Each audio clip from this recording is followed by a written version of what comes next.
Say when. Oh. Hi, Penny, by the way. Hi. Hello, Penny. Evening, Penny. Evening. All right, we are live on YouTube, and I'd like to call the meeting to order. Declare that we have a quorum. To excuse Lisa. Clover Jones. Second. I have a motion and a second. I'll call the vote. Dr. Thomas, Yes.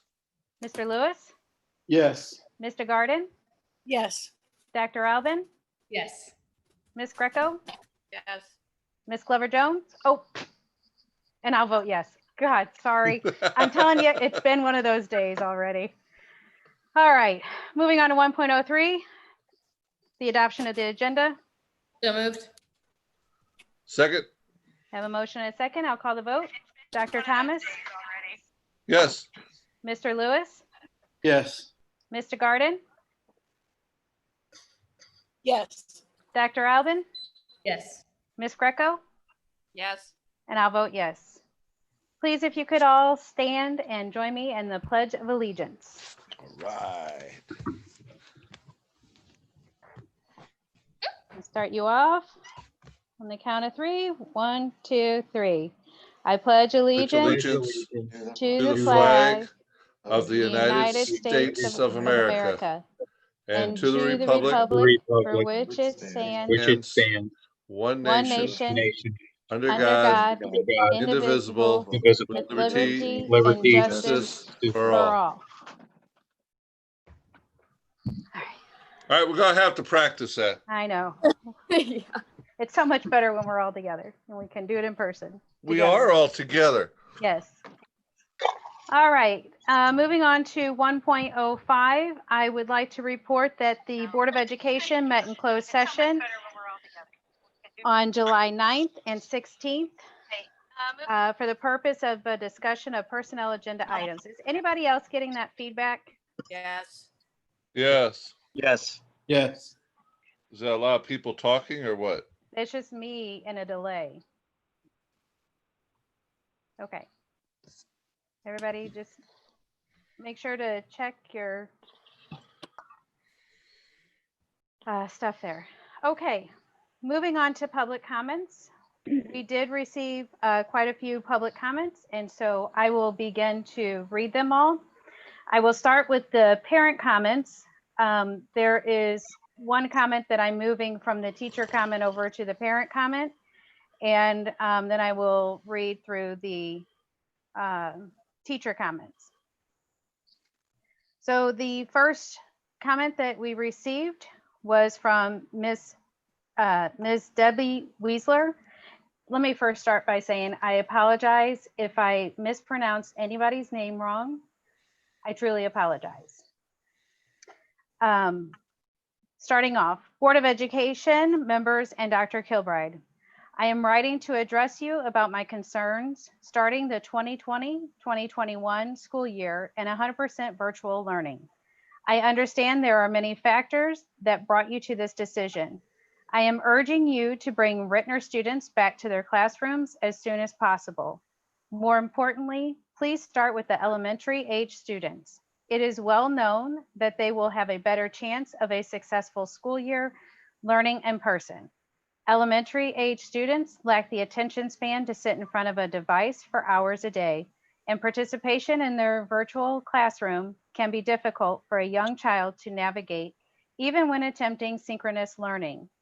Learning losses in math and reading should be a serious concern for our administrators and teachers, as students have not been in school since March 17th. While most parents have good intentions and help their children succeed during the virtual learning phase, you must have a proactive plan in place to make the switch to an in-person learning as quickly as possible. As a parent of 4 children in the district, I believe their best chance of a successful school year is with their peers in the classroom. There are numerous social emotional concerns we cannot overlook when making decisions for students' education. Students who are isolated away from their peers and teachers are at a greater risk of feeling isolated, which leads to depression, anxiety, and even suicidal ideations. Students will then be less motivated to engage in a virtual learning environment.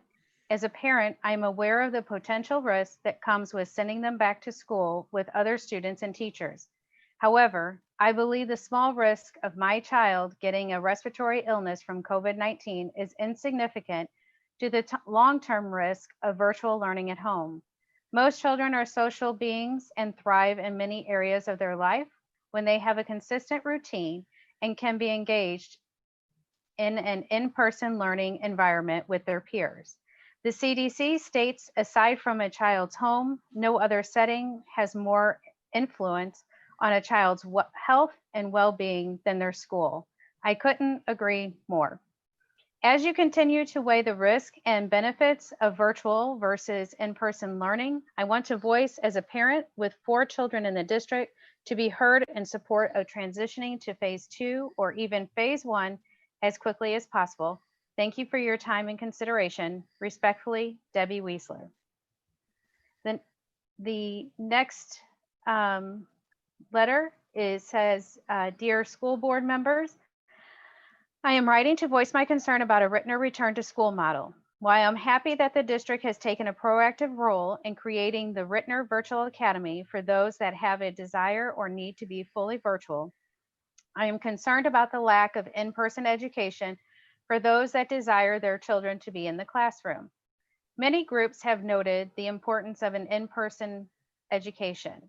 The American Academy of Pediatrics mentions not only the educational importance of kids being present in the classroom, but also the social, emotional, nutritional, physical, and mental benefits.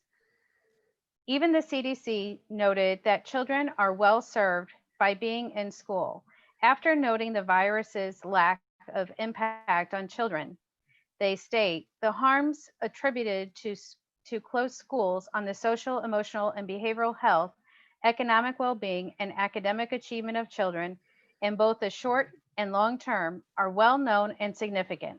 Further, the lack of in-person educational options disproportionately harms low-income and minority children and those living with disabilities.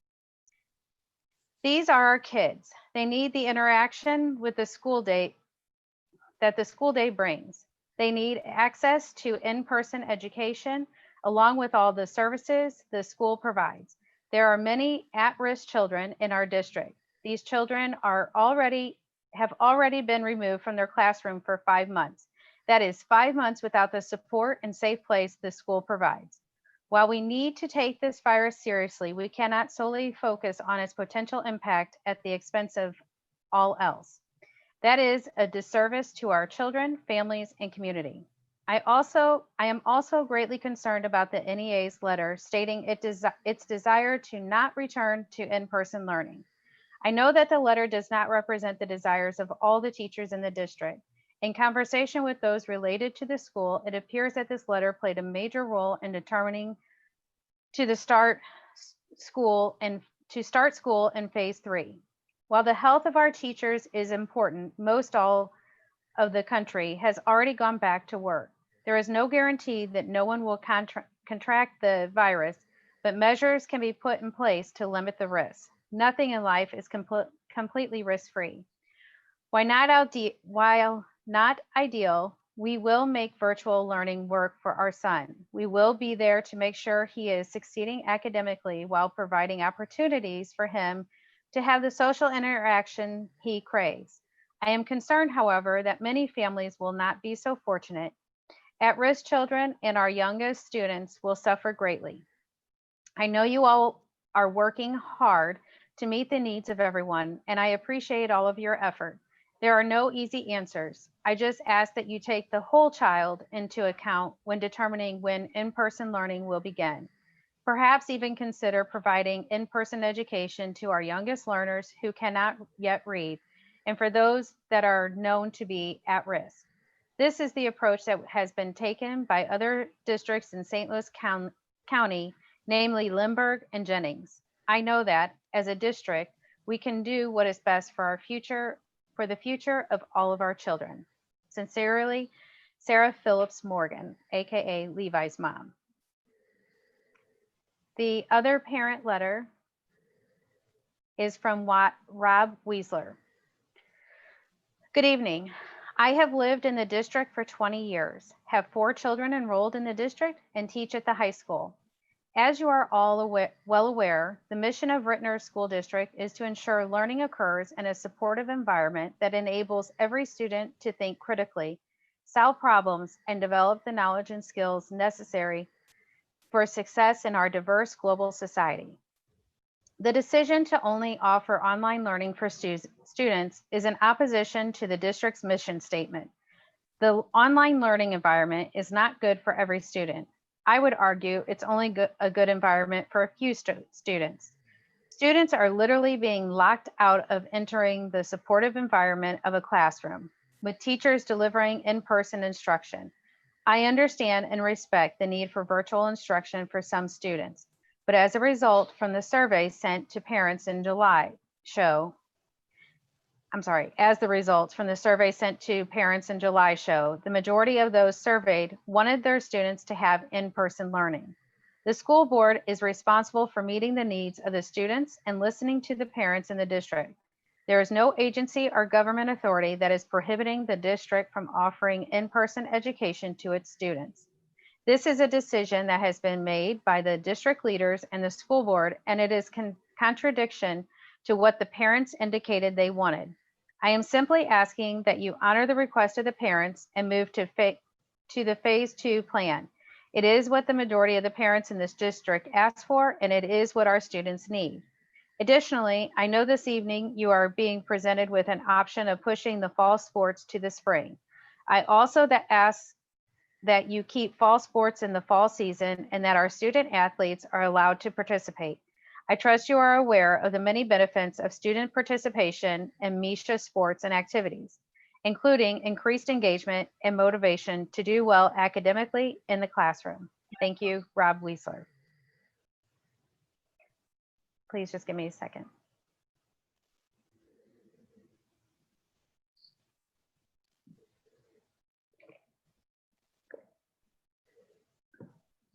Okay, I'm moving on to the teachers' comments. At the beginning of it, you'll see that Michelle gathered everything with the concerns that were brought to us and kind of where they fell a little bit. So I will start reading through those. The first one is from Kelly Holloway. I want to support teachers with small children at home. Arrangements need to be made to support them. I do not have this issue. My kids are grown and moved out. I intend on reporting to work every day, but I think these teachers should be supported. I do not think it would be unfair to let them work from home or bring their kids to work. The next one is from Elizabeth Kelly. I returned to Ritenour High School Friday, August 7th to remove personal items from my classroom, following the procedures outlined on my Zoom call with Jeff Marker and my department. I emailed Dr. Marker and Mr. Smith, but found it important to share my concerns with the Board of Education as well. I want to ensure a safe return for all staff, and I did not feel safe yesterday. I was in the building less than an hour, and most of the custodial staff I passed had a mask hanging under their chin, leaving their nose and mouth exposed. I passed a member of the technology department who was completely unmasked. I understand custodians and administrators are working hard to prepare classrooms, but we are not notified or warned of furniture in the hallways either. This made it impossible to maintain a 6-foot distance. Members of my family are high risk, so we have worked really hard to minimize exposure. I trusted I would feel secure in the building yesterday and left feeling disappointed and uneasy. Had I known the rules were not being properly or consistently enforced, I would have stayed home. After this experience, I worry about returning to the building to work. I want to ensure my coworkers and family are protected, and at this point, feel like that will be the best accomplished with the option to work remotely. I appreciate your time and consideration, Elizabeth Kelly. Next one. Good morning. I spent quite a bit of time considering the health screening tool and what that means for me and others like me as a teacher who can work from home. The only new parameter is the loss of sense of taste/smell. I have chronic migraines, so each day presents me with the headache and fatigue. I have allergies, so each day presents me with a cough, congestion, and itchy throat. I have asthma, so each day presents me with a spectrum of difficulty in breathing. Returning to school and the foul air exacerbates these conditions, but I have been working through them for 20 years. Based on the health screening I completed this morning, if today were a teaching day, I can't come to the building. I would have to take a sick day. My students wouldn't have access to their teacher. I will run out of FMLA days, and then my intermittent FMLA will kick in for migraines. Not being able to work from home will cause an issue that doesn't need to happen. None of my headache, cough, congestion, nor difficulty breathing are new, but I respect the need for caution above all things. Not being allowed to teach my students from home isn't fair to them when I am perfectly able to teach from home or even my classroom. The other problem created by not allowing teachers to teach from home based on the symptoms or exposure boxes is dishonesty, because employees are forced to use up sick days rather than protect everyone by staying home and teaching from their living rooms. I am asking HR to reconsider allowing teachers who need to stay home based on if you checked any of the symptoms or exposure boxes above or have had a fever in the past 24 hours, do not report to work. Contact your physician or healthcare provider and record your absence in Frontline. Directive be adjusted. Teachers and employees who are not too sick to work should be allowed the flexibility to work from their homes. Please know I appreciate the notion of not wanting to appear as if employees battling a serious illness are forced to work at home when they are unable to function. Please also know those of us who want to teach, who can facilitate learning, should be allowed to do just that. Respectfully, Louise Hart Chapman. Next one. Hello, Ms. Clover. I am writing this to express my concern about teachers being required to report to their classroom, even though students will not be on campus. I think this should be an option to teachers rather than a requirement. Number one, speaking for myself, and I believe many would echo this, most of the virtual learning that I will be doing, I can do from home. When a lesson requires me to be in the classroom, I should be allowed to report to school during the school hours. Number two, requiring teachers to report to their building is an extra unnecessary risk. Number three, my two youngest children's school just went to hybrid schedule. They will be home Monday through Wednesday. We have no family in Missouri to help, and we cannot afford the $800 per month childcare that their district has offered. Number four, because of this, I've requested FMLA paperwork just in case we cannot find another option. I hope the RSD offers some flexibility on this requirement. Thank you for your time and consideration. Respectfully, John Schimmel. The next one. Dear Dr. Kilbride and Ritenour Board of Education, I want to begin by saying thank you for your dedication to keeping students and staff safe with the decision to begin the year virtually. I was very proud to say I worked for Ritenour when we were on one of the first districts to make the announcement and release our well thought out plans. I felt that Ritenour was really putting the health of students and teachers at the forefront of the plans. When I heard that teachers would be required to teach in the buildings, however, I was extremely upset. I have worked for Ritenour for 20 years and have never felt the need to write a letter to the board or superintendent expressing my concern until now. I strongly believe that teachers deserve the option to choose from where we will successfully be able to teach. It all comes down to trust in our teachers. If we are true professionals, which we are, and want our students to learn, which we do, then we should be trusted to make the best instructional decisions. Nearly every district in St. Louis County has already proven their trust in their teachers, allowing teachers to choose to work from home or to utilize the school building. I realize it may be perceived that we will be too distracted at home. Trust us, if we have too many distractions to do our job well, we'll choose to come to the building. I think most of us will actually be more focused on teaching when we aren't so concerned about our health and that of our loved ones. I realize our building has our curriculum materials. Trust us, we will take home what we need. I realize our building has technology and reliable Wi-Fi. Trust us, we have this at home as well. Will the Wi-Fi in the building be reliable for every teacher in the building using it at the same time all day? Concerns about mandating teaching from the building demonstrates a lack of trust in teachers. Ventilation in the building is very concerning. The virus could easily spread through outdated and dirty vents. St. Louis County Health Department has limited the number of people gathering in a building. Bringing a large group of people together in any building is not best practice. Humans are social people by nature and will gravitate towards talking with each other. This will not only put teachers in awkward situations, but the virus will spread and our students will not have teachers because of being quarantined or sick.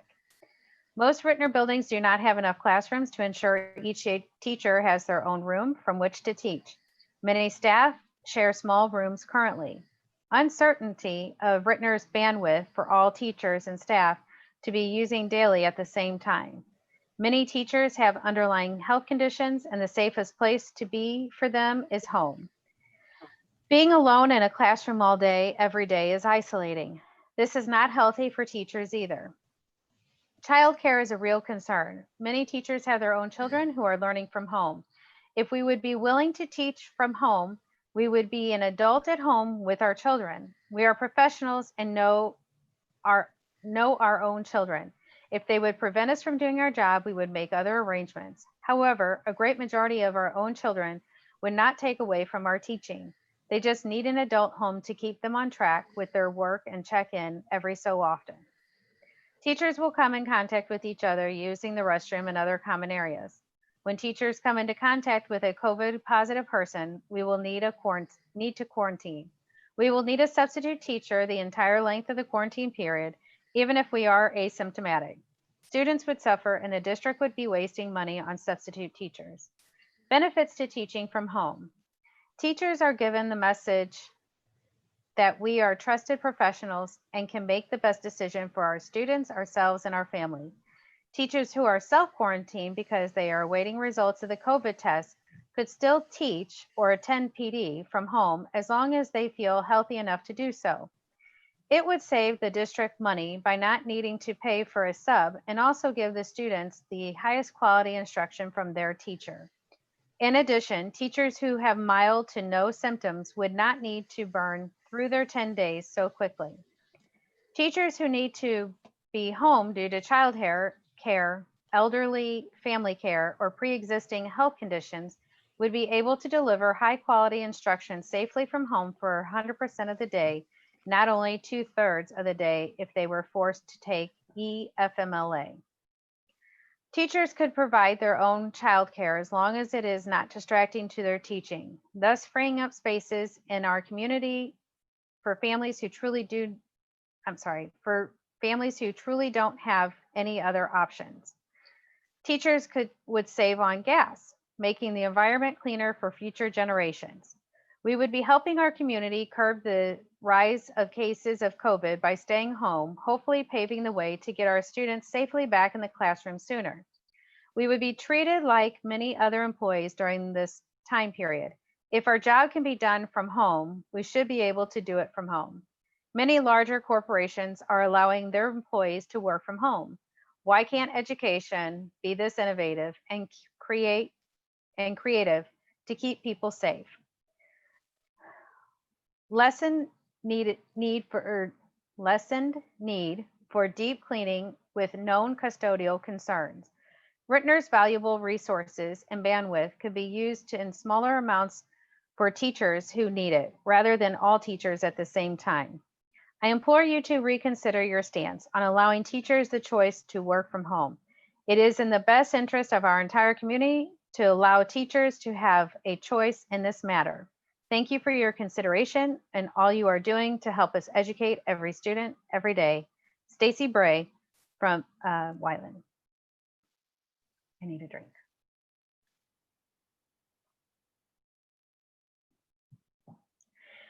Next one. I would like to make a comment concerning staff return to school during virtual learning. Although I myself do not need to be home or make child care arrangements, I stand in solidarity with the staff members who do. It pains me to consider staff members who will have to make a choice to take emergency FMLA and being unable to be with our students or to come into the building and leave young children without reliable care at home. Though there may be some advantages of being in the building, I feel it is far more important to be flexible in these times and allow our students to learn from our wonderful staff members who need to be at home. By allowing all staff to have the option of teaching virtually or in the building, we will be better prepared to take on current challenges we face as a district and community. Thank you, Jeremy Kane. Next one. Dear Dr. Kilbride and Ritenour Board of Education, during these unprecedented times, it is important to remember that student and staff safety should be Ritenour's #1 priority. The district made the difficult, but I believe correct decision when pivoting to all virtual learning in the interest of minimizing student exposure and minimizing risk. Why then would they take a short-sighted approach to faculty safety when there is an obvious alternative of teaching from home?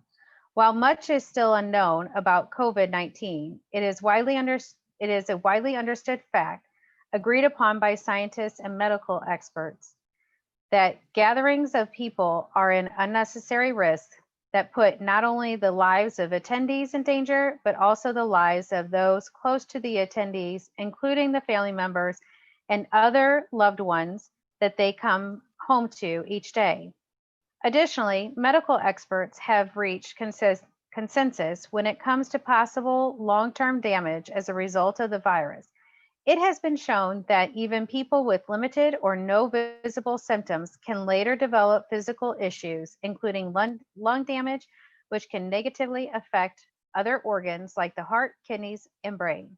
Is it worth the risk? I encourage the Ritenour administration to reevaluate their decision and make the correct choice before something tragic happens. You have the ability to greatly minimize possible life-changing risk. Please take this opportunity and make the prudent choice. Thank you, Amy McGraw. Next one from Angela Hubbard. Dear Ritenour School Board, I hope this letter finds you all in good health. Thank you for your commitment to the health of our Ritenour staff, students, and community members during this time. I am writing to express concerns I have about our recently released virtual schedules and how they came to be. I have taught in the Ritenour School District for over a decade now. I have worked above and beyond my contracted hours, devoting entire evenings and weekends to grading and planning. I have spent my own money on classroom materials and cleaning supplies, working to ensure that my students have the best educational experience. I, like so many of my colleagues, am an invested educator. More importantly, I am invested in the Ritenour School District. At the end of the 2019-2020 school year, a virtual learning committee was created. This team of teachers met weekly during the summer, willingly giving up their time to gather ideas and research for a virtual plan that would work best for our students. While I was not on the committee, as I devoted my summer to furthering my education, I kept in touch with some committee members. I shared my perspective and concerns through the committee-generated surveys. As schedules and expectations were released, it became clear that teachers' input was ignored. In many ways, it felt like central office had no intention of ever listening to us. Based on comments from my colleagues who were on the virtual learning committee, teacher input and shared research were ignored by our decision makers. Please see statements that have recently been made by my colleagues, names withheld to protect privacy. This schedule looks nothing like anything that was part of our planning discussion as a staff or in committees. What's the point of a teacher input if we're just going to be ignored, as if central office admin knows our students and the culture of our school? We presented this information about recommended screen time to district leadership that we recommended no more than 3 to 4 hours per research. We have been shoving data down their throats for literally 2 months now. This schedule is their response with their concessions already given. And do the decision makers not have children or have any idea about the kids we serve? No schedule will be perfect, but this one is impossible to follow and in Ritenour fashion overwhelms everyone to the point of being unproductive. While these are just a handful of statements, they highlight the frustration of voices unheard. I know making major decisions is complex, and I know that I only know so much. For this reason, I think central office should share with all stakeholders the research that informed their schedule making decision. For years, educators have been lectured on best practice and research-driven instruction. If asked by an administrator or stakeholder, invested educators like myself must be able to explain the theory and research that informs our instruction. As an invested RSD educator, I ask for full transparency. What research informed the creation of the elementary, middle, and high school schedules? What research informed the decision to have educators virtually instruct from empty classrooms? What research informed the decision to develop inflexible student and teacher expectations during a pandemic? What teacher, parent, and student input informed the creation of aforementioned inflexible schedules and expectations? I have been trained to demand the research and theory that backs decisions. So that is what I am demanding of my employer. If so many of us feel that our voices were outright ignored, we at least deserve a research-based explanation. Thank you for your time and your commitment to the Ritenour community. All the best, Angela Hubbard. Next one. Hello, my name is Amy Morello. I have been a third grade teacher for 18 years. 13 of those years, I have had the pleasure of being at Weiland Elementary. I love being a teacher. I care deeply about the staff members, the students, and families at Weiland. I was proud of our district for choosing the safest and most responsible option for the start of the school year. It made me feel respected and trusted as a professional. However, when we were told we had to either take FMLA or work in our classrooms, I was disappointed to say the least. I went from proud to worried and then quickly stressed. I will share staff restrooms, sit alone in my class, eat alone, and add more work for our custodians. I love and miss my students from last year and the year before that, and so on and so on.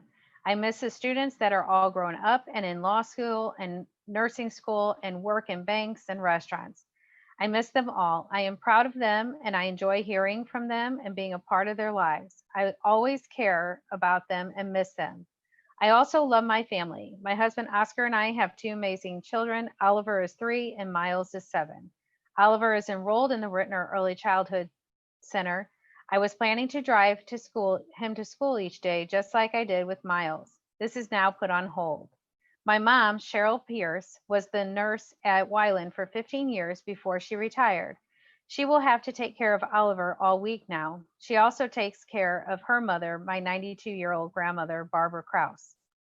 My grandma is amazing. We often say that she's getting younger, not older. She's still very independent and lives on her own, but needs a lot of help. She can't drive. She needs help with cleaning, grocery shopping. She has macular degeneration and lung issues. She can't see well and gets out of breath just walking up the stairs. If she were to get COVID-19, I don't believe she would survive. Miles currently has 20 students enrolled in his 2nd grade class. He is in Fort Zumwalt School District. Unfortunately, there doesn't appear to be much concern about this from the district. In fact, not only does his class currently have 20 students, so do the other 3 2nd grade classrooms. There are other classrooms in the district that have up to 24 students. Fort Zumwalt is only offering virtual or face-to-face for 5 days. Needless to say, I have thought more than once about transferring my son to our district. That still means he would need me to be at home. My husband works for the Veterans Affairs Office. He is a supervisor and has been able to work from home this summer. He begins going back 2 days a week next week. Then they will continue to increase the number of days he has to report to the building. I'm writing you this letter to request the board consider allowing teachers and support staff to be able to work from home during phase 3 of the school reopening plan. If I were allowed to work from home, it would be a tremendous help for our whole family. I would be able to keep my grandma safe for the time being. I would be able to keep my own son out of a large class during the pandemic. I would be able to lighten the load on my mom. If I am able to work from home, I will be there for each of my students. I will be available to their families whenever they need me. I will follow curriculum guidelines. I will be flexible and eager to help each student reach their goals. I will attend staff meetings, team meetings, and extracurricular meetings. I will be there for my teammates. If other professions are allowing employees to stay at home, we should be allowed to do the same. We are professionals too. As a teacher, I tend not to complain or be difficult. I am a people pleaser and a hard worker. I think my record shows I'm dedicated to the profession and my future is here at Weiland. I don't want to take FMLA to care for my children. I want to work with my husband to balance our responsibilities as parents to keep them safe and to continue to work at the same time. Most of all, I want to be trusted by each of you to do my job. Thank you, Amy Morello. Okay, next one. Dear Dr. Kilbride and Ritenour Board of Education, I wanted to say thank you for your years of dedication to the Ritenour students, families, teachers, and staff. I am incredibly thankful we will be educating our students virtually, and I appreciate you putting the health and safety of our community first.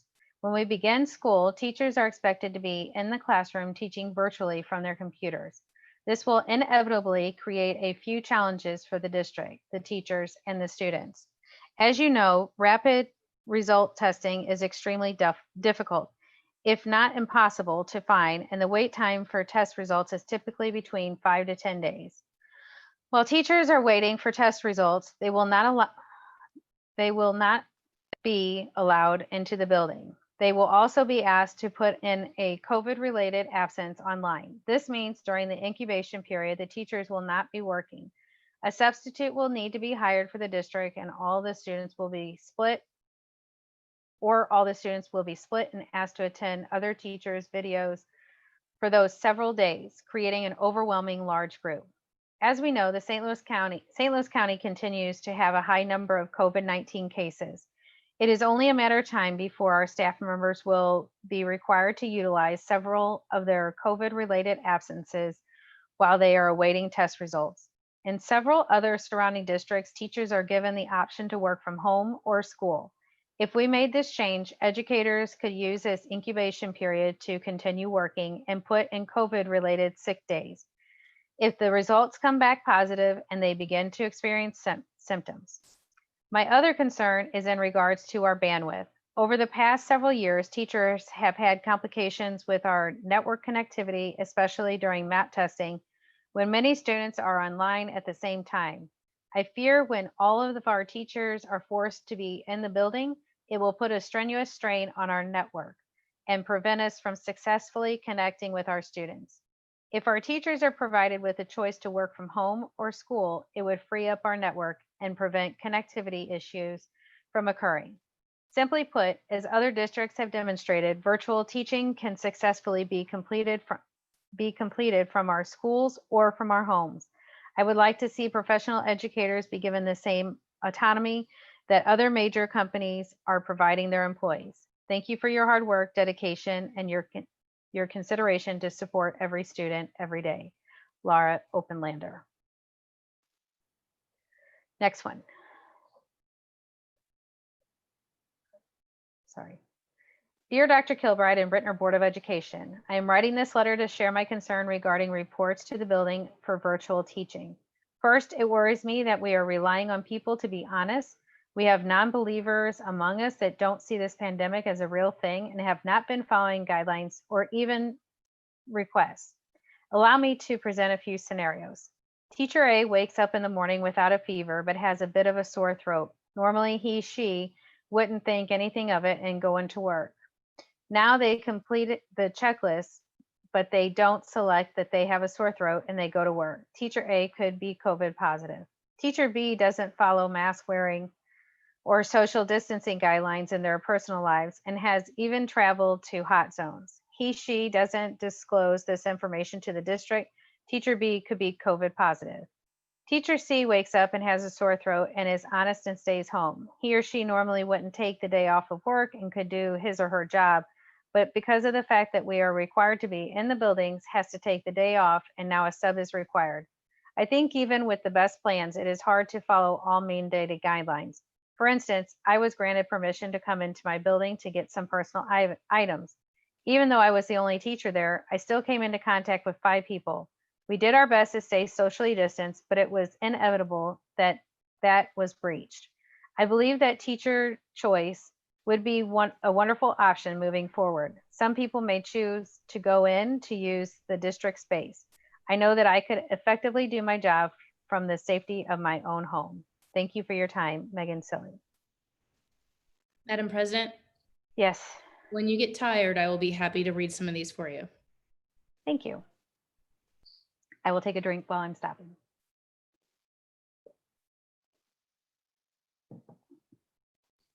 Next one is from Mandy Koch. I am both a Ritenour teacher and parent. Since March, I have overall appreciated and respected the decision this district has made in response to such challenging situations. However, I was stunned when I saw the daily schedule this week. There is no margin of flexibility for students or parents. My husband and I have been scrambling to figure out our childcare situation for our 3 children, 2 elementary and 1 middle school. And the rigidity of the daily expectations has increased our anxiety about making it all work. It's already hard that I have no flexibility to be at home during any of the learning hours, but having the school day be 7 hours long makes it very difficult for my husband to work. We are very sadly considering withdrawing our children and doing traditional homeschooling simply because we need to have more scheduling flexibility, and I do not want my children staring at devices for 7 hours a day. I respect there is no perfect answer to all the complexities that are part of this, but I hope you will consider the needs of working parents trying to navigate virtual school and their jobs. Thank you, Mandy Pope. Next one, dear Board of Education. First of all, I am very proud of our superintendent, Chris Kilbride, board members, and administration. Your leadership has been extraordinary during the emergency stay-at-home order last spring. Each of you worked tirelessly to make sure students had computers, internet, food, and anything else our community needed. I am very proud of my principal, Jennifer Singleton, and assistant principal, Carolyn Ludhauser, for their outstanding leadership to their teachers and staff, as well as our Booter students and parents. They too worked endlessly, making sure teachers, students, and the Booter community had everything they needed. I'm writing to you today, hoping you will reconsider mandating all teachers will have to teach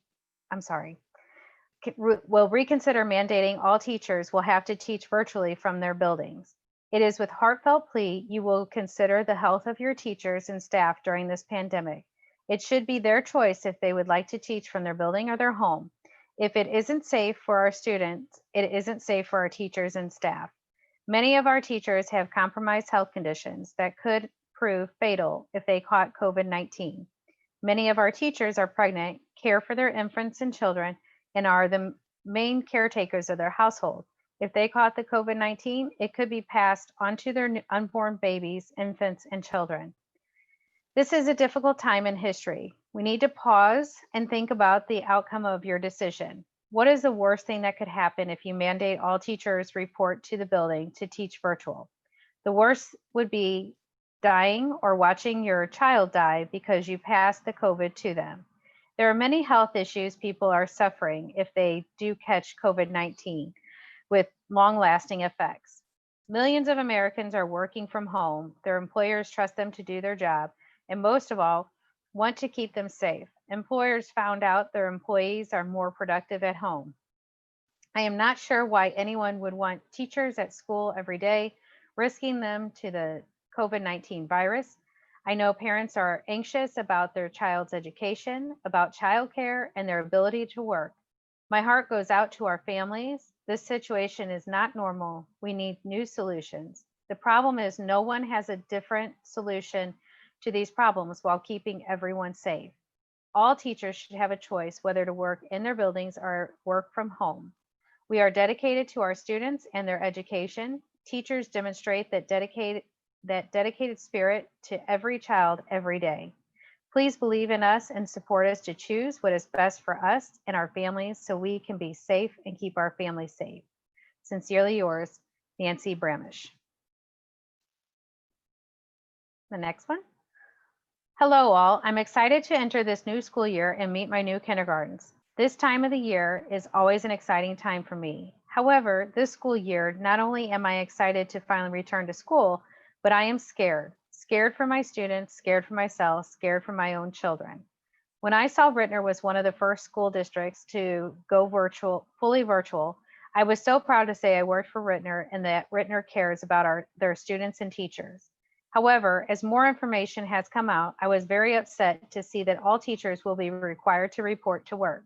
Don't get me wrong, I am ready to get back to work and back to teaching, but not if it means risking the health of myself or my family. Being at work versus working from home also poses a challenge for me with childcare. I do not have the option to send my children back to school virtually because I knew I had to report to work. My babysitters are older family members that do not want to risk being exposed to germs from my children.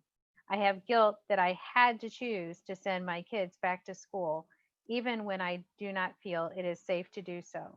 I have 3 children with 3 different needs in 3 different places with 3 different schedules. None of my 3 children are old enough to be home alone for long periods of time. If I was allowed to work from home, all of my children would be at home working virtually, just like me. I am not saying I do not want to work, but the spring proved teachers can work from anywhere. Most other professions are allowing flexibility. We should be given this option too. Please consider flexibility with your teachers. Many of us are parents dealing with the same battle the families we teach are battling. We all want our children to learn and thrive, but we also want our children happy and alive. Thank you, Laura Grubb. The next one. Dear Ritenour Board of Education, I would first like to thank you for your commitment to the staff and students of the Ritenour School District. The decision to start the year in a safe and responsible manner made me proud to be a Ritenour employee. I would also like to share a few concerns. As one of the members of the Virtual Learning Committee, I spent a good portion of my summer reading about virtual classes and best practices. I did not come across any research that supported students spending a full day online. I understand that our quick adaptations in the spring did not yield the best results from students, but many students attributed their lack of effort and engagement to the hold harmless position that was taken rather than the quality education being offered. They appreciated the flexibility we gave them to learn primarily asynchronously and still balance school, work, life, caretaking, and simply managing the difficulties associated with living in a pandemic. This current schedule also offers very little time for teachers to plan, prepare, provide student feedback, access work, contact home, PLC, etc. I am used to spending nights and weekends doing those things, but there should be more time and support for teachers now, not less. I know we would all love for the virtual learning environment to mirror our usual school day, but it's just different and we should treat it as such. Zooming for hours on end is tough. I would advocate revisiting the schedule to reduce the amount of screen time currently required for students and allow more time for teachers to provide the best possible education for our students. My last concern has to do with the lack of work from home option. I would like to be able to teach from home if I wake up one fall morning with a sore throat. It will not feel vastly different than teaching from my empty classroom, and it ensures that my colleagues are safe in case my sore throat is not simply allergies. It's It also allows students to access their teacher and keep me from depleting my sick leave. If I am too sick to function as a teacher from home, I would request a sub. This accommodation would easily help assuage the fears many of my colleagues are facing, and it would also be best for students. Thank you so much for your consideration, and I wish you health and happiness during this time. I look forward to starting the school year with you. Warmest regards, Colette Love Hillard.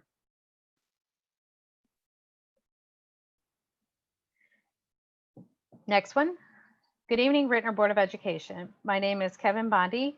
I'm a veteran 5th grade teacher at Ivan Elementary School. First, I want to commend your decision to begin the school year with virtual learning. It was absolutely the right decision to keep our students safe.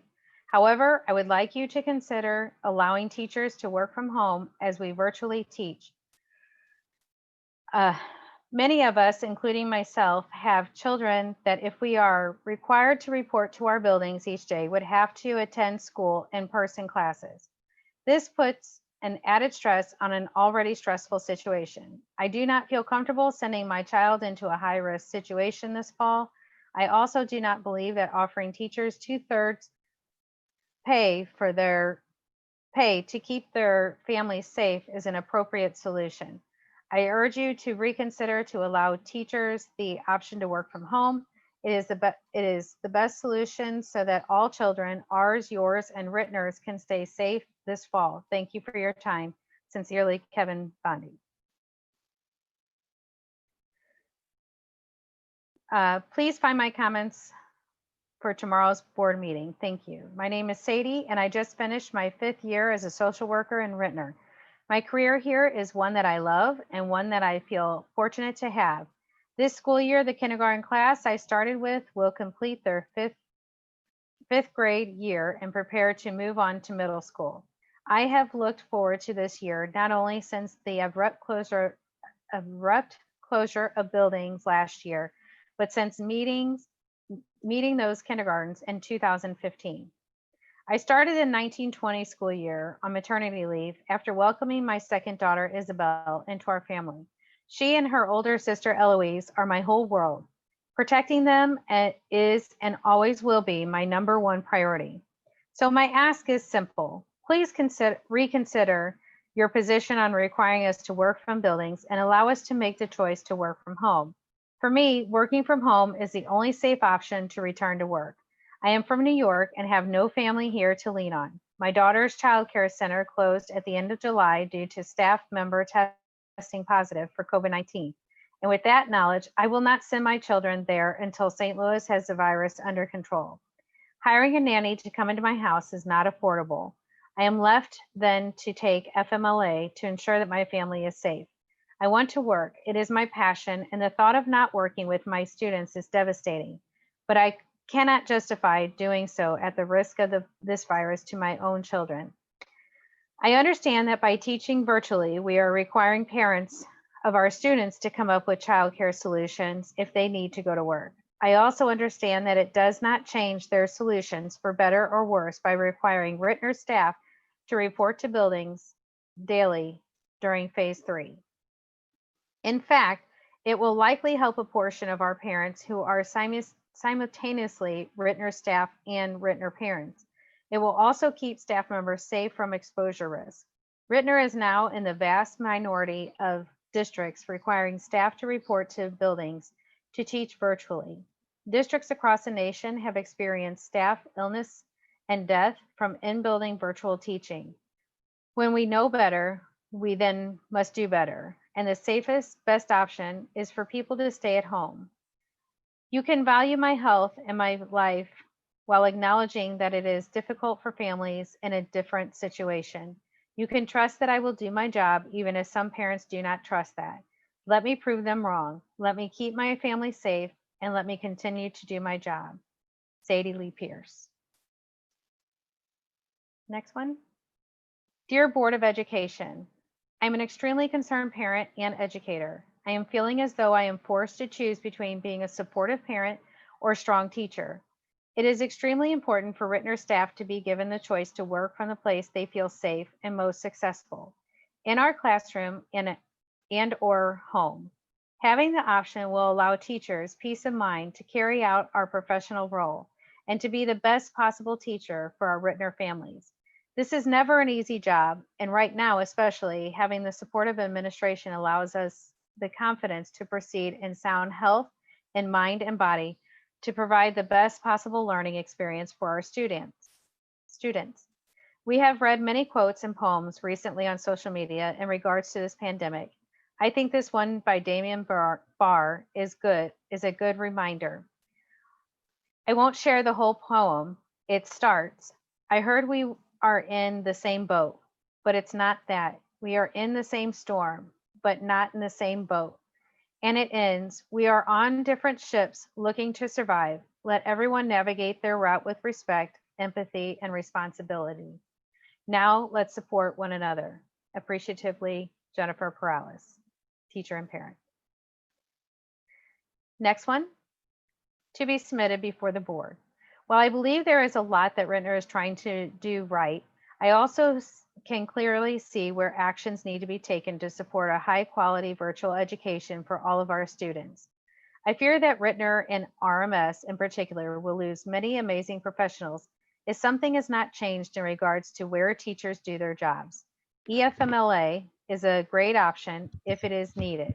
However, if someone can do their job successfully from home and desires to do so, why deny such a thing? Allowing teachers and staff to work from home ensures that qualified certified educators can design rigorous coursework for students that they know and understand while preventing unnecessary transmission of a deadly disease. How is administration going to provide support to subs when it comes to understanding our students' needs, learning how to use our technology, and providing rigorous and engaging continuous instruction that aligns with standards? How is administration even going to find enough subs? As someone who is going to enroll my oldest in kindergarten through Ritenour this year, I know that I would much prefer a veteran kindergarten teacher teach my child from their home over an uncertified sub or various random staff members. Yes, there will be distractions, just as there are in regular classrooms on any given day. Teachers who choose not to do their jobs fully will have the same issues whether they are in their classroom or in their dining rooms. The majority of teachers have proven over and over that they are adaptable and desire what is best for students. They have taken risk and poured their lives into education. They should not have to now risk their lives or their families' lives to continue. If someone falls short of this expectation, this should be handled on an individual basis. In addition to the choice of work from home or the building, we need to make sure our teachers and staff had the time needed to learn and implement new technologies and curriculum. Many are being asked to teach new subjects and grades. Others, like specialists, have been left out of planning meetings and given limited or no information in regards to class structures, modules, expectations, materials, etc. I strongly support the board approving an August 31st start date for students while maintaining an August 17th start date for staff. Thank you for taking these considerations, or concerns and suggestions into consideration. Sincerely, Jocelyn Meyer. Next one, I am from Megan Bessel. I am very concerned with the level of micromanaging of teachers and not trusting them to be professionals. We will need access to our classrooms to produce quality lesson plans, but the implementation of those quality lesson plans may be done in the safety of our own home. This is a very challenging time for parents, and I need to be available for my children who are also going to be home on hybrid schedules. I feel that as a professional, I should be entrusted to work from home and manage my household childcare needs at the same time, as other professionals all across the country have been doing for months now. As the primary source of income for my family, taking 2/3 pay for FMLA would put an enormous hardship on my family's finances, and we wouldn't be able to pay our bills. In addition, the cost of childcare outside my home so that I can sit in my classroom to teach virtually would not be feasible for our budget. I have a master's degree, am a professional, and have many years of teaching experience. I expect to be treated as a professional. I am the professional I am and not micromanaged to this degree. Please allow us to be professionals, the professionals we are, and give us the ability to work from home and have access to our classrooms, as we need to be the best and safest teachers we can be. Next one from Erica Largent. Dear Dr. Kilbride and members of the board, first and foremost, I want to thank you. In the 22 years that I've worked in the district, I haven't always agreed or liked all of your decisions and mandates. However, I have always appreciated the way that Ritenour has been at the forefront of many things. During the recent months, I have witnessed you take an unprecedented set of circumstances and lead the way once again. One of the first districts to decide to go fully virtual to begin the year, surveying stakeholders time and time again and making clear plans for nearly every contingency. You committed to putting electronic devices in the hands of every student, and you worked to find solutions for families without internet access. As a parent in another district, I've recently watched that district flounder. They have elementary classes that will still exceed 20 students, are still planning to start the year face-to-face, and when asked about teacher workdays, the superintendent responded with, "We will find some important work for them teachers to do." When asked about a hybrid plan, it was clear that there was no clear plan, and board members and parents were told that the transportation logistics were a lot to figure out. I was stunned by the clear lack of planning. In that moment, I was so grateful for the years I've given to Ritenour. I feel confident in our return to school plan, confident in the plan for when we do get students back in our buildings, and trust that the decisions are being made with the forethought I've seen from our district many times over during my years as a teacher. I am truly proud to be a Ritenour teacher. As we enter into the new school year under these unusual circumstances, I would like to come to you with one request on behalf of the teachers. Please show us the respect we deserve as professionals to choose where we teach virtually. Allow us the option to come into our building and our classroom, or to be in our homes if we choose. For some, the idea of coming into the classroom brings a sense of normalcy and routine. For others, the idea of being around other people brings fear and stress. Many teachers also have school-age children that have school schedules that may or may not line up with Ritenour's. We can support our communities by offering teachers the choice about where to work and freeing up spots in daycare systems that will become overwhelmed. In recent months, nearly every company with the ability to do so has offered their employees the ability to work from home. It is within the district's ability to do this. Many surrounding districts have already taken this step. Providing your employees this choice will go a long way towards morale and alleviate a great deal of stress for many, truly allowing us to make self-care a priority. Please give teachers the choice about where to work during virtual learning. Thank you for your time. Sincerely, Erica Largent. Next one. Good evening. I am ready to return to work and service my students, but I am torn because I have a child at home that has to work rigorously and virtually as well. I wanted to bring him to school to make sure he is productive since we are to work virtually on campus, but I am not allowed. When in phase 3, I feel it should be an option for teachers to perform at home. Also, I was just informed that I am teaching a content I am not certified in.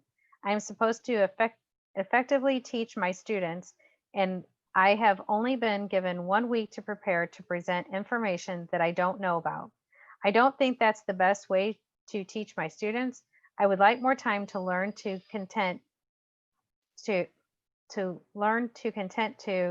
I can teach it effectively. So I can learn. Okay.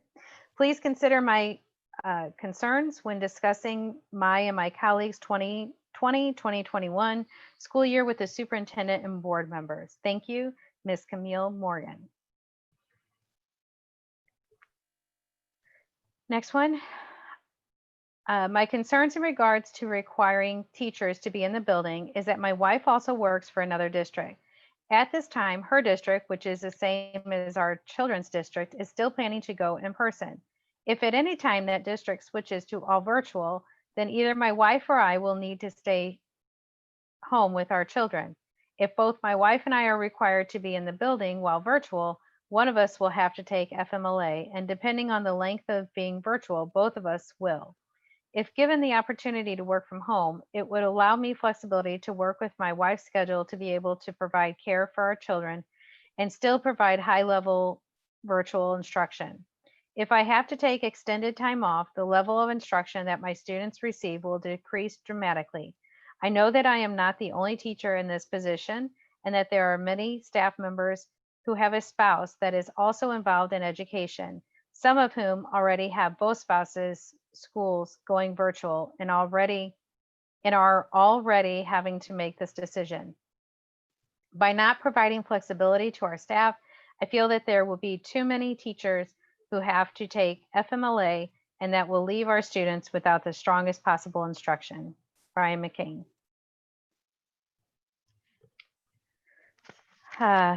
Next one. Good morning.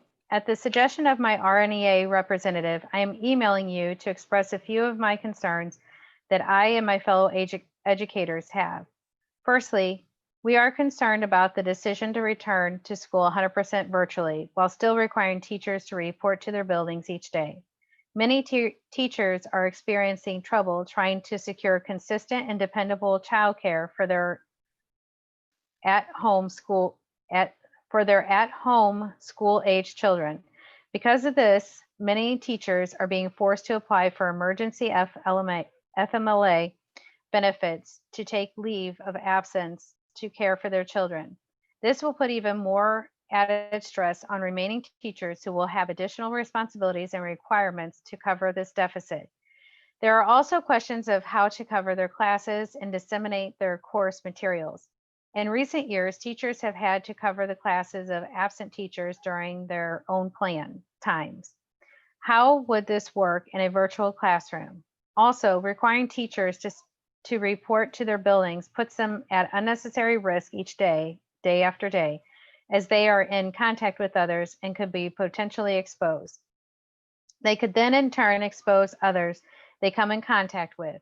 While we know that there are certain employment situations where there is no other option but to report in person physically, this is not one of them. There isn't a very easy and logical solution to this problem. Another concern is whether or not we are adequately ready to teach virtually with quality and confidence by the 24th of August. And there has been discussion about pushing back a week like surrounding districts. At last report, all computers have not been fully shipped and weren't ready for distribution to students. We also have concerns about having enough time to learn new technology, practice this technology, and modify lessons. Teachers were not even sure what subject or grade level they would be teaching this year. Because of this, we were not able to and were actually directed to not work proactively on planning and preparing over the break. Teachers just found out last week, Friday for RMS, what their assignment will be, and many found out there would be a change in subject or grade level from last year. There are still more teachers who haven't been told definitely yet and still do not know where or what they will be teaching next year. Thank you for taking the time to listen to our concerns, and I hope they give the board something to consider when making plans for the upcoming school year. Amy Neely. Okay. Next one. Dear board members, thank you for your leadership during the most challenging year of our educational careers. I was proud to see Ritenour lead the way in moving to virtual learning and felt so seen and respected by our district's decision to keep our community safe. I know none of your choices have been easy. Thank you for meeting the moment and making them anyway. As the school year approaches, we have tremendous choices to make regarding our return to learning plans. I am wearing one hat as I write to you today, and I'm sharing concerns as a department leader at Ritenour High School. Those concerns fall into two areas: the virtual schedule for students and our lack of viable work from home option for staff. Though Ritenour made the announcement we would have we would open in phase 3 several weeks ago, the RHS Virtual Learning Committee of teachers and administrators have been meeting every week since mid-May.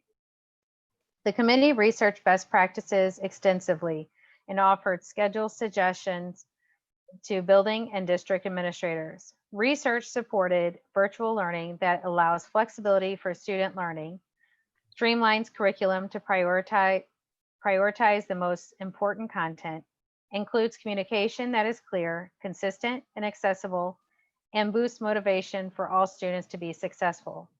The schedule that was ultimately selected has limited opportunity for flexibility or streamlining. Students who are caring for younger siblings will not be able to participate synchronously for extended periods of time, as our schedule now requires from 8 to 3 each day. And there is significant confusion about how to balance equitable asynchronous options with encouraging regular synchronous class attendance. If there is flexibility within this schedule, the district needs to get messaging out to parents, students, staff, and the community quickly. Additionally, within this schedule, staff do not have the professional time to develop effective online teaching strategies. We are all learning how to teach again, and preparing materials requires much more time than a single week of professional development we have before students rejoin us. Our students deserve high quality virtual instruction from day one, and that means building time into our regular schedules to create and improve.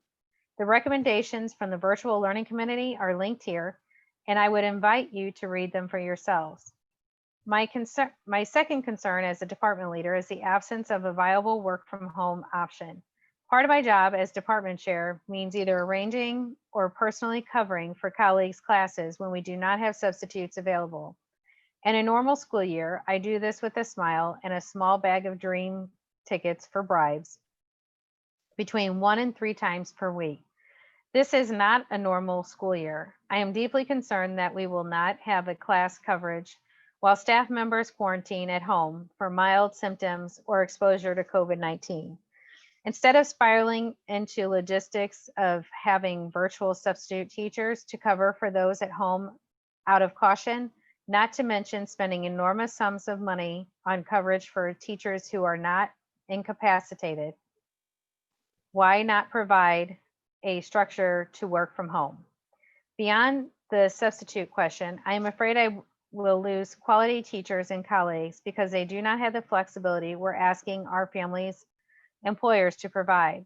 Other districts, including Hazelwood, St. Louis Public School, Parkway, Webster Groves, University City, and Clayton, are allowing virtual teachers flexibility in reporting to buildings.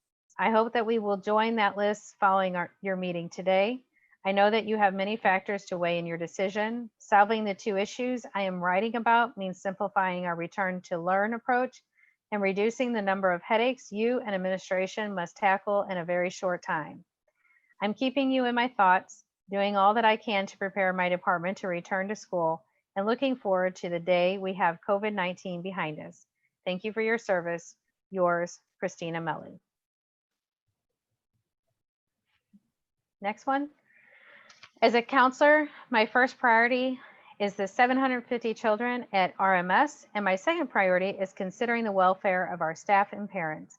With that being said, I am highly concerned that teachers will not be able to give 100% if they are not granted leniency as to where they can work.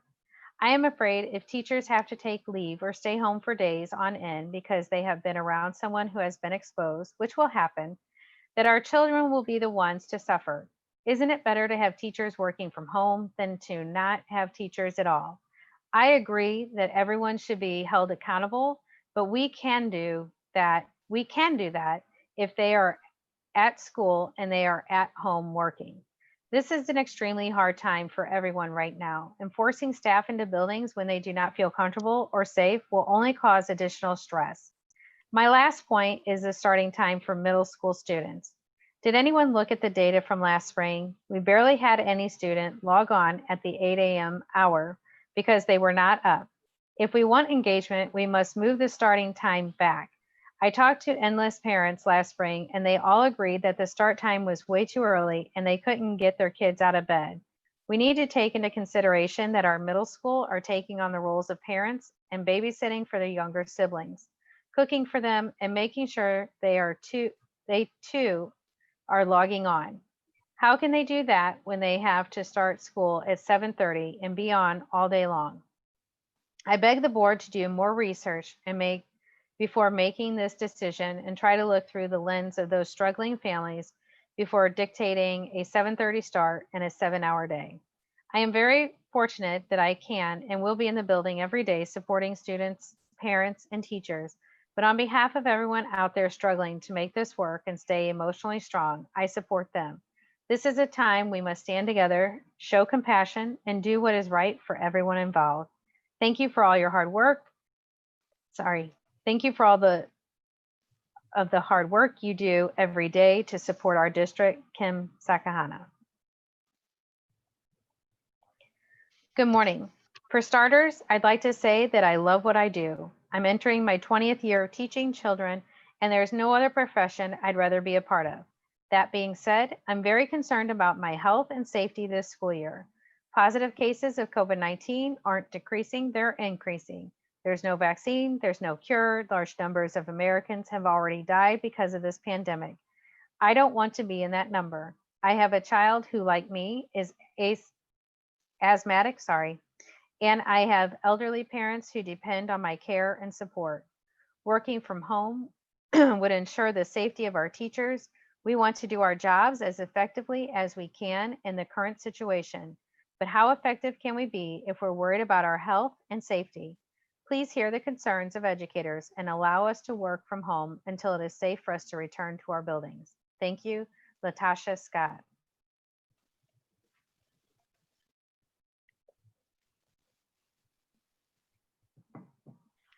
Dear Ritenour Board of Education, I am writing today to you to reconsider allowing teachers to teach virtually from home.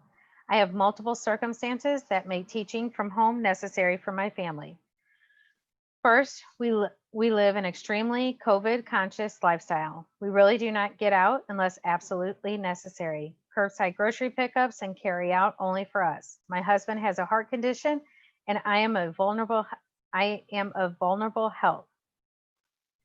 We more than social distance. I will be very uncomfortable working from our buildings in its present state and being around other people sharing bathrooms and common spaces like hallways. I have an autistic daughter. She has been without IEP services since March. She is starting the 6th grade at a new middle school. At this time, we have been unable to secure appropriate childcare and appropriate learning support for a full 5 days for both of my children. Even though it will create a financial hardship we haven't budgeted for, we have been able to find a 3-day-a-week arrangement for the girls for childcare. I still anticipate coming home from work and helping my autistic daughter with her schoolwork as she works best with me and has not yet met her SSD support personnel. If I were working from home, I could check in with her on my breaks and my commute time could be used to support her in her learning. I realize that taking leave is available to me. I would not like to take that option. I would hate to miss the beginning of the year with a new group of students. I look forward to the challenge of online instruction and have prepared some exciting learning opportunities for my new students. As a teacher in the district for 22 years, I believe I have proven my dedication to the students and families of this community. I will continue to serve and work hard to engage and connect with students for their academic success. I would just like to have the opportunity to work from home. Respectfully, Karen Perry. Next one is from Ms. Rivera. All of us teachers recognize how difficult the decisions you have been making have been. There are many variables to consider as we try to start the school year safely for everyone, and no matter what is decided, one or more populations are unhappy with that decision. I am about to embark on my 15th year of teaching at Ritenour Middle and coaching at the high school.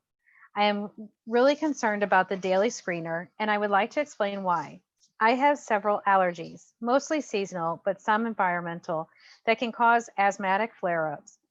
There are many days I wake up with cough, sore throat, runny nose, or congestion, but by the time my Zyrtec Singular and Xyzal kick in by mid-morning, I no longer have these symptoms. According to the daily screener, when I report my symptoms, they are going to be many days where I am advised not to come to work even though I am not sick. In addition, I have blessed my son with the same condition. So even if I feel fine, I could potentially check the box that I have been in contact with somebody who has had one of these symptoms, further preventing me from coming to work on additional days. If working from home was an option on those days, I could still provide my students with continuity of instruction by having me as a teacher and not overwhelming my colleagues who might have to cover my classes during the day. The sub shortage over the past few years will only be exacerbated by the pandemic, and the daily screener will keep more teachers home than necessary. We can all acknowledge that when a teacher has to be out for an extended time, the quality of education can diminish. I already applied for FMLA leave because of childcare concerns, but based on the daily screener, I'm worried about having to take additional leave due to my asthma, chronic bronchitis, and my son's asthmatic flare-ups. Another big concern is the schedules that have been presented for learning this school year. We cannot take a traditional school day and cram it into a non-traditional virtual model. It is against best practices for e-learning and also creates an inequitable learning experience for many students. In the spring, many schools and universities across the world jumped onto the synchronous model because it was a quick way to combat the problem of the pandemic created. I understand that we could argue that Ritenour did not do that, at least at the middle school level. We gave them the asynchronous route with Edgenuity.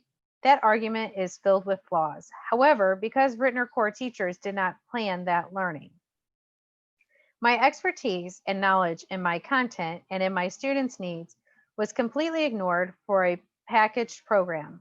Our students were not one-to-one, and it presented many challenges for them. In addition, we took away accountability because we recognized the inequities that were present.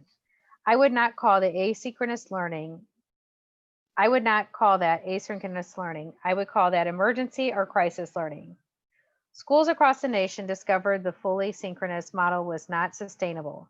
Sure, it can provide a schedule, social interactions, and a sense of community, but equity and access are still a huge problem. Having a rigid schedule is difficult for those families where the parents need to work and a high school or middle school student is left in charge of little ones. This can overwhelm not only the household as they clamor for a sustained, quiet place free from distractions, but can overwhelm the available bandwidth for their home. In the spring, 2/3 of people worldwide reported having delays attending meetings, lost connectivity, or issues with their feed freezing. These technical glitches can make the learning experience frustrating because it is often out of the user's control, and the chances of missing important information increases. Another big concern with fully synchronous is the Zoom fatigue that sets in from being in front of a screen for extended time periods.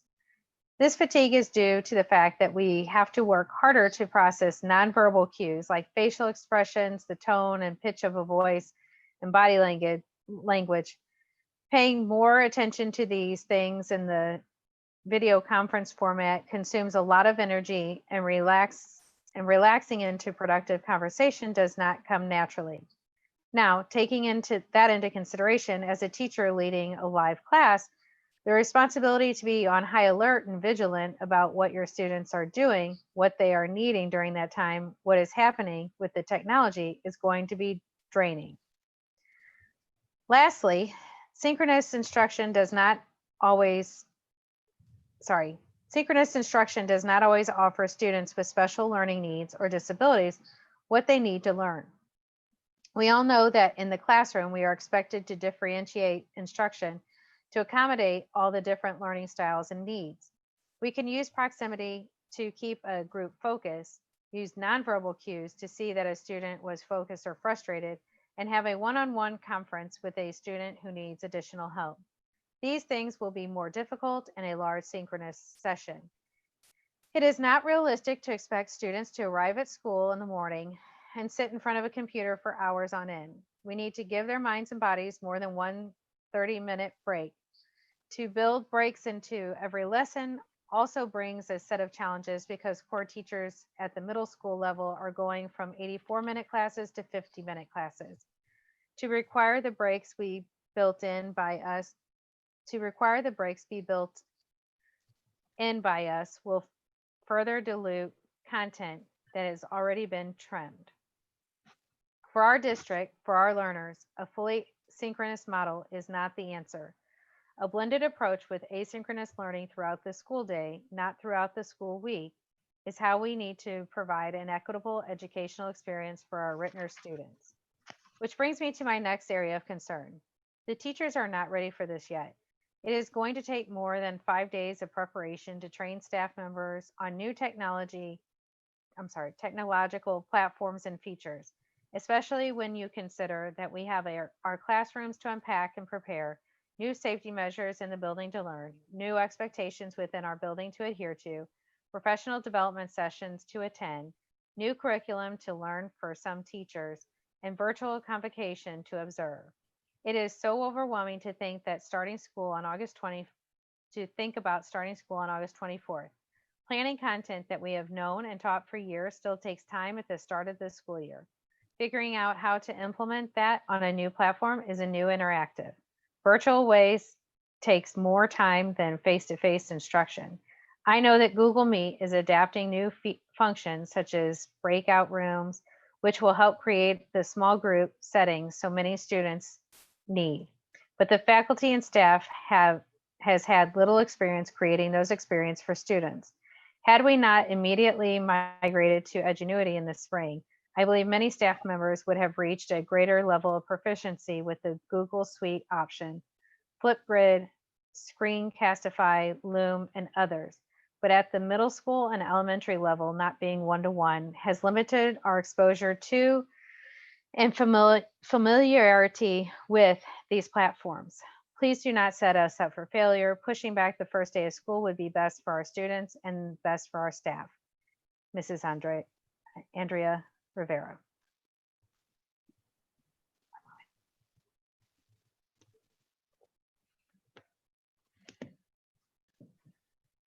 All right. I am grateful that the Ritenour School District acknowledged that based on current public health data, the most prudent and wise decision was to opt for all virtual learning as we started the school year. I am also grateful that the Ritenour School District has acknowledged that each family's circumstance is different and that the needs of each child are unique. I ask that the Board of Education keep these same guiding principles in mind as they set forth plans for the educators under their direction. Our teachers work tirelessly to put students first, to ensure that the needs of each child are met and that the highest level of instruction is being offered. In the instruction created for our students, there is careful planning to ensure that instruction is differentiated for our learners.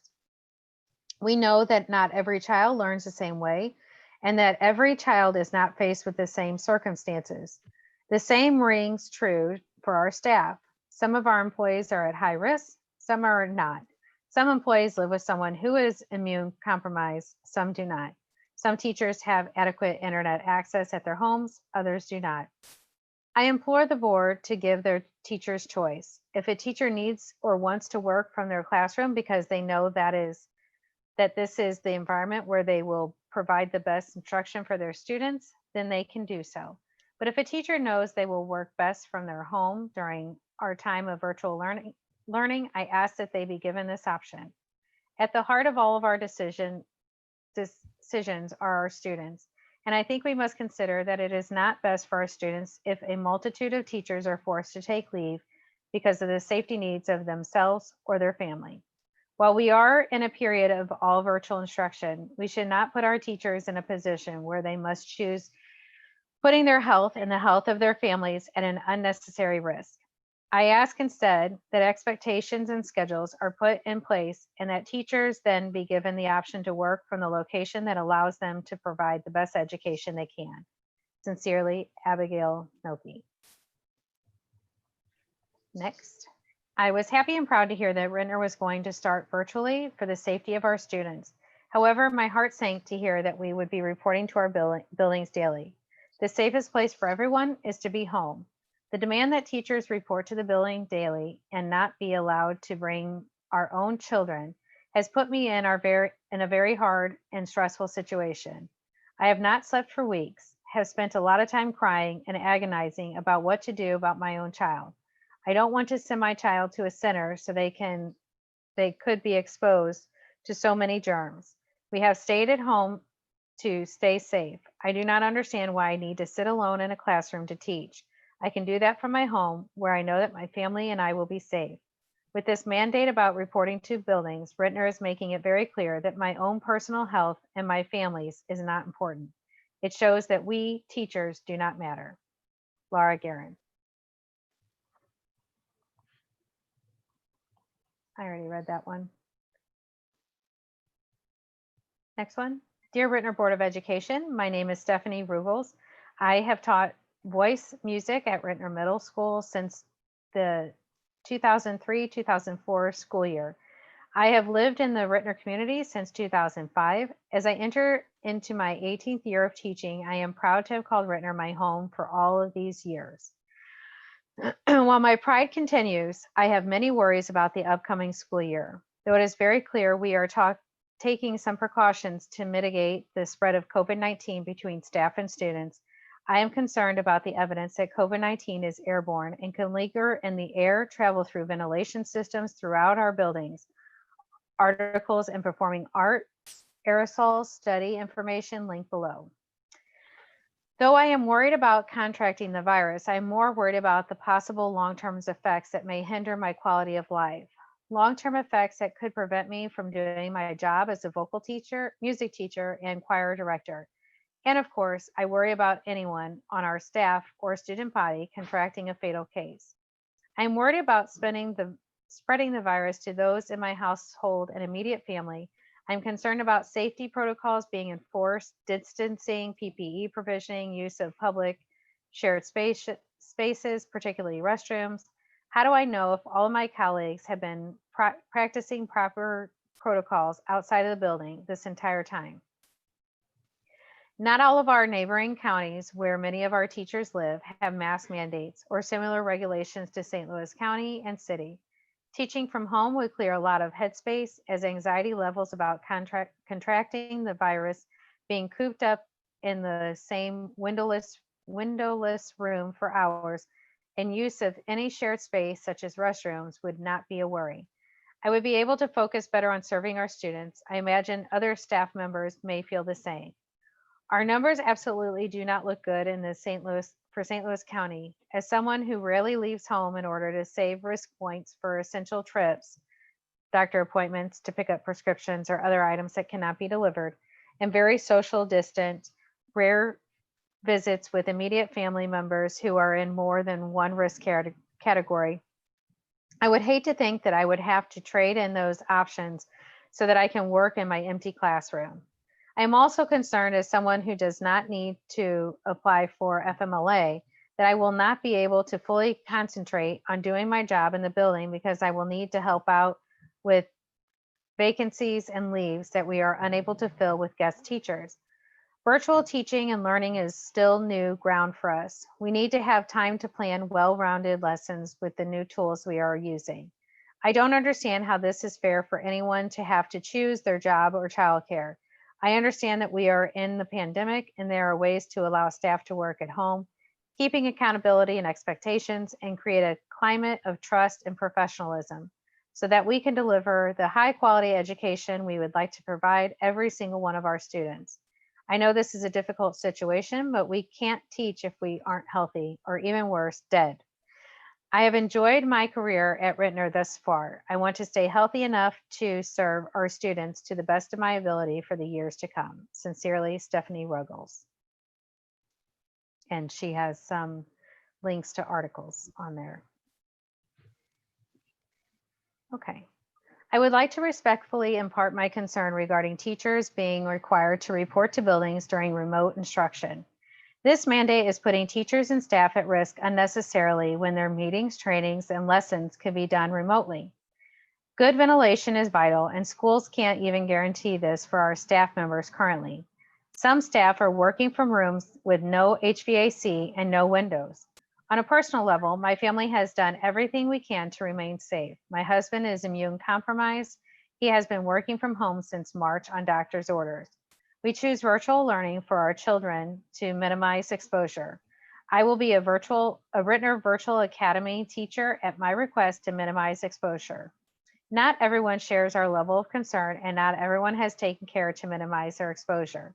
Their choices should not mean risking our lives. Denise Farnworth.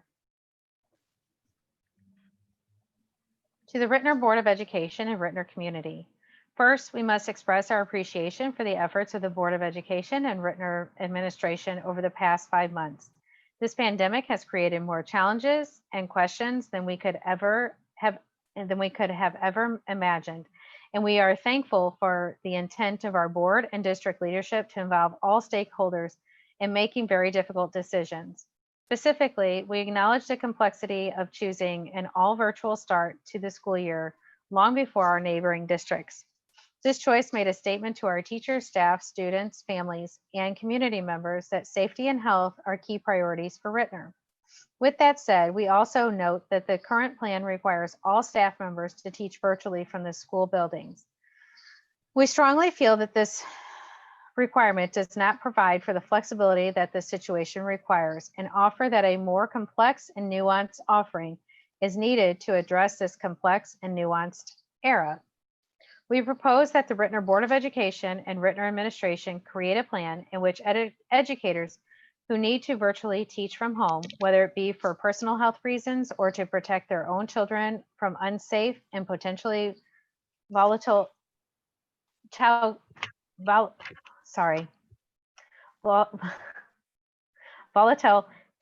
facilities, should be able to do so without needing to take emergency FMLA. The option to work from home,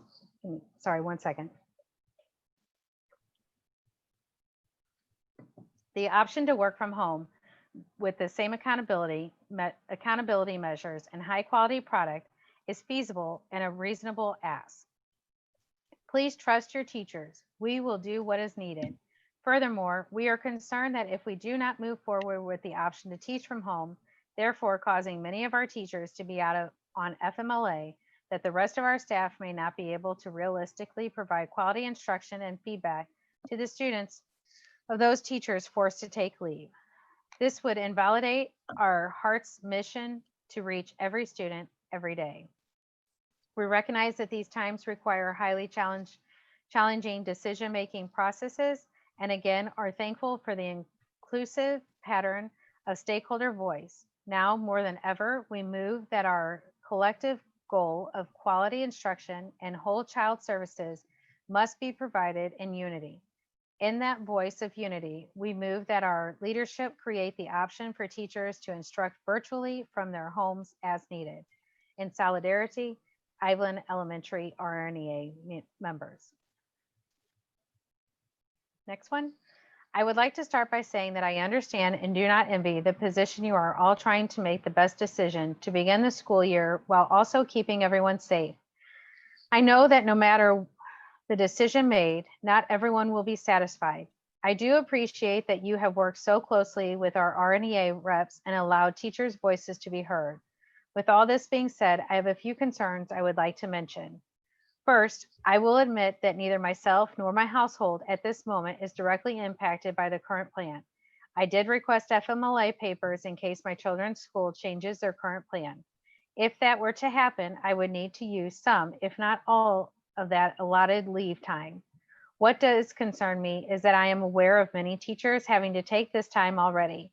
This does not allow our students to have the best possible education, as we will be using substitute teachers if we have any, and or pulling teachers from other classrooms to cover grade levels and subjects they do not teach on a daily basis. On top of not having adequate coverage, asking teachers to cover other classes while also trying to navigate and plan for the new normal will simply add pressure to teachers already focused on offering the best virtual learning experience for their own students. I know that Ritenour teachers always rise to the challenge and make it work so our students receive the best. But with so much uncertainty as to who will be available to actually teach from the classroom, makes me worry that we will not be giving our students the best we possibly can. Allowing teachers the ability to work from home and trusting that they will indeed be responsible and teach as if they were teaching to a full in-person classroom will give our students a much better advantage. Second, I am hoping that the schedules that were sent out were just the general class times and that teachers will be given autonomy in what those minutes look like. I would think most students would have a very difficult time being live for that long each day. As an educator, I would like to use some of the time to teach and some of the time to offer small group instruction. Because we have not yet been given clarity on this, I am hoping this is actually how the schedule time will work. Next, I am quite concerned about the daily health screener. I do not have any underlying medical conditions. However, I know many of my colleagues and or their children do. This would again highlight my comments about teacher shortage as stated at the first section of concern. Also, what time would we be expected to complete this screening? According to the instructions, we would need to put in an absence on Frontline if we check any of those boxes. For middle school, that needs to be entered before 6 a.m. I can honestly say this is not always possible. Finally, I am feeling overwhelmed with the idea of having minimal training next week on the new virtual learning tools. I believe many teachers will need more than a few hours of training on the concept and expectations of what the virtual classroom will be, especially since a large number of teachers were just told the grade level and subjects they will be teaching, many of them doing so for the first time. Allowing teachers a bit more time for proper training by postponing the start of the school would be beneficial and allow teachers to feel more confident in moving forward with the start of the school year. I'm not sure who that came from.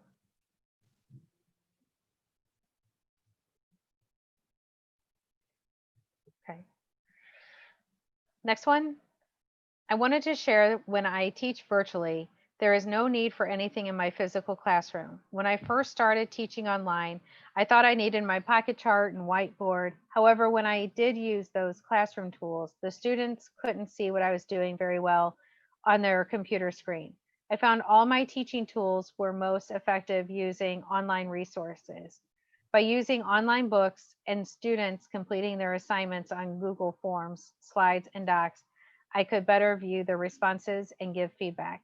Anything in my physical classroom is useless for virtual teaching. Being in the building only presents greater risk. Thank you.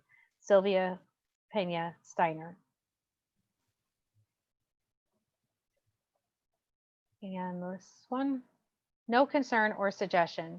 While we all understand this is an unprecedented, uncertain, and difficult time for all, I just want to thank the school board, district leadership team, and NEA members for continuously working hard to ensure the safety and health of our students, teachers, and community. Emily Costello. Michelle, I'm sorry, do you know who this one is from? The one that was look, it was attached to an email. Let me see if I can find it. okay.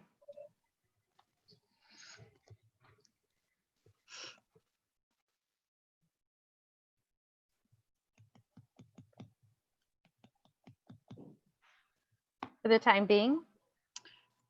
Jennifer, it was Nikki Kerbeck. Okay, thank you. Mm-hmm. All right, that concludes our public comments. Thank you to everybody who sent in their comments. We appreciate it. All right, we will move on to our reports, and I will start with 2.01 with our president's report. We are so incredibly proud of our 2020 Ritenour High School graduates and are heartbroken that we could not celebrate with them in person this year due to the pandemic.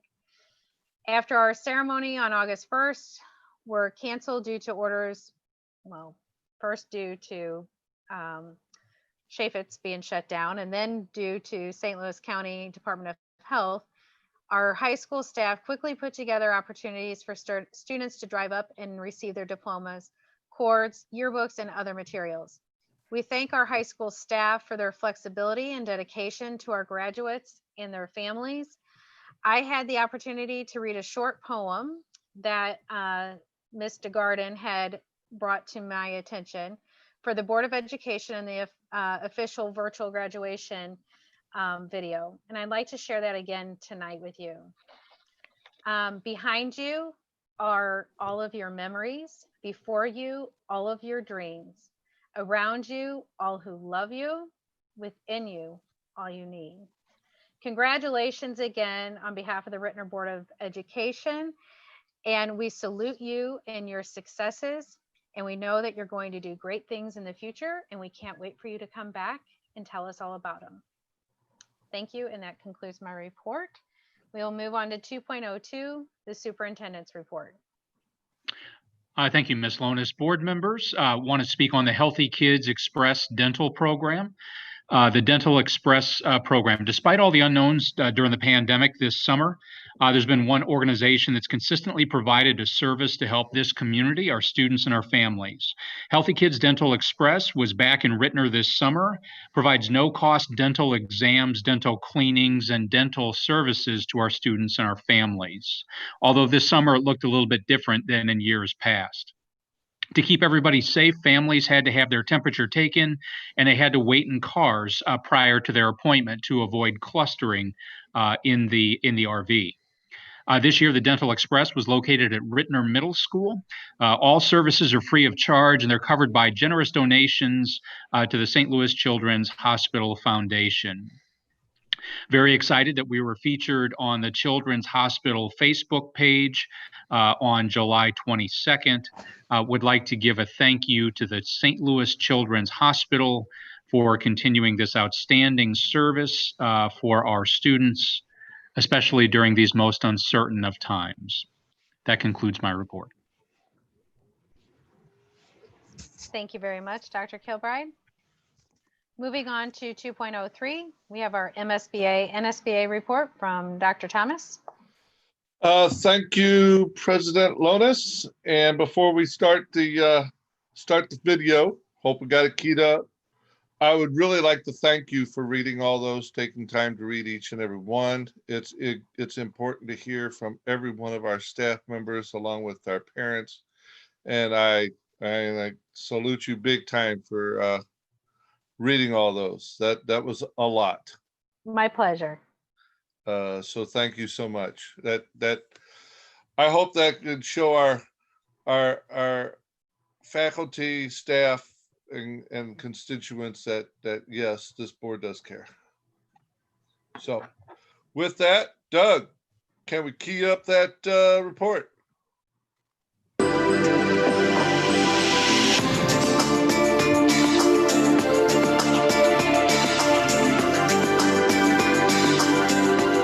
Hello, everyone, and welcome to the Missouri School Boards Association's board report for the month of August. We thank you for the opportunity to share some news and information during a few minutes of your board meeting. We begin with a look at how Missouri's public schools are meeting the challenge of continuing to educate our students during the coronavirus pandemic. School boards and administrators throughout Missouri have spent the spring and summer developing plans and now are implementing those plans to start the new school year, which begins this month for most school districts.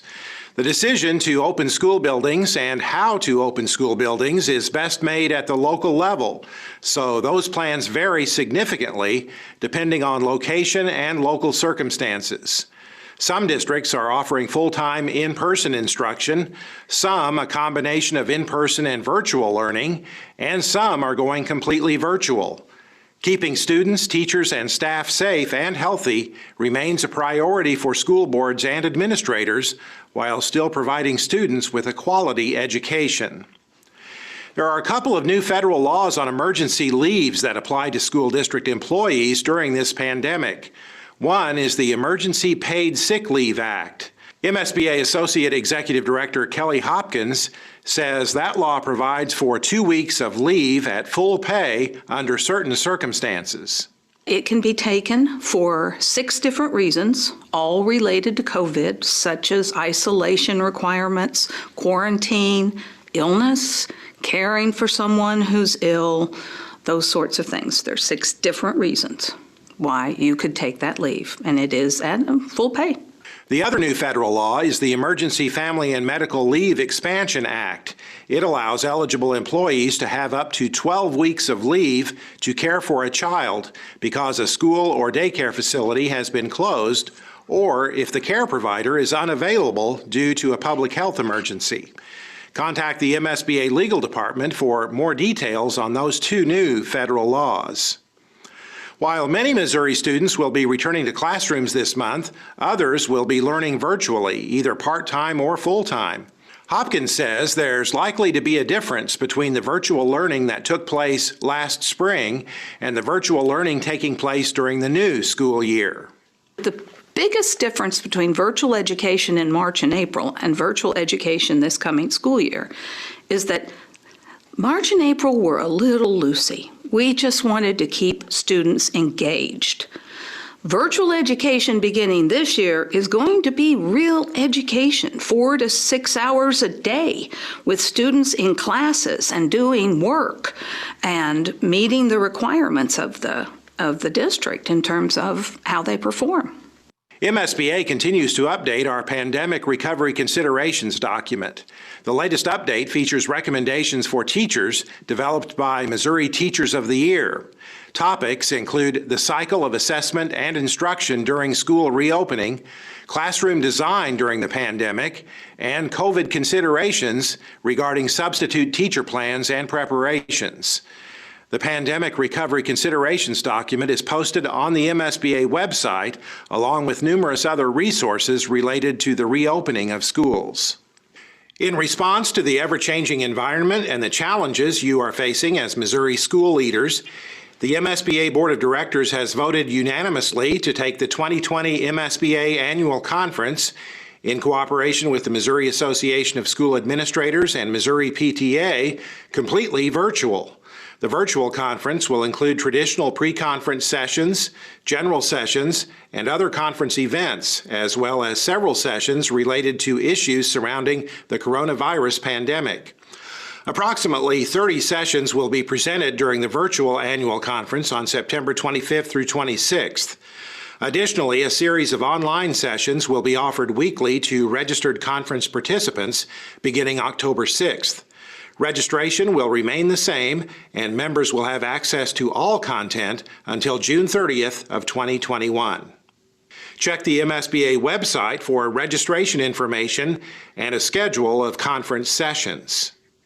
Also, be sure your school board is represented at the MSBA Fall Delegate Assembly to be held virtually on Friday, September 25th during the annual conference. This delegate assembly will be considering approval of MSBA's advocacy positions document that will form the basis of MSBA's lobbying efforts during the 2021 session of the Missouri General Assembly. Delegates do not have to be registered for the annual conference in order to participate in the delegate assembly, and if your board's designated delegate cannot participate, you can designate another board member to represent your board at this important meeting. That's it for this month's edition of the MSBA Board Report. Thanks for allowing us to have some time at your board meeting, and so long from Columbia. All right. Thank you, Brett. Okay, I know there are a few board members that we're not planning on going to the fall meeting.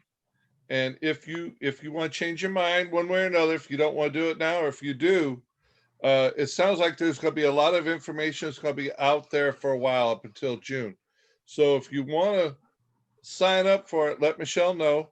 She's going to send out a reminder email tomorrow and ask you if you still want to be part of the fall conference. And you can change your mind. If you want to be, you can as well. And I think it'll be very informative. I think there'll be some things that we can still learn from there. Logging on to sessions, it seems like you don't even have to do it that weekend. It sounds like it'll all be open to us until till June. So that's, it good long time to go through all this. The last thing I want to throw out there is we are getting more and more email and things for us for be training for virtual learning and how your classrooms should look and all this. These are all resources for us. So if you want to look at one of them and they do cost, just let Michelle know and they can work through the payment of it.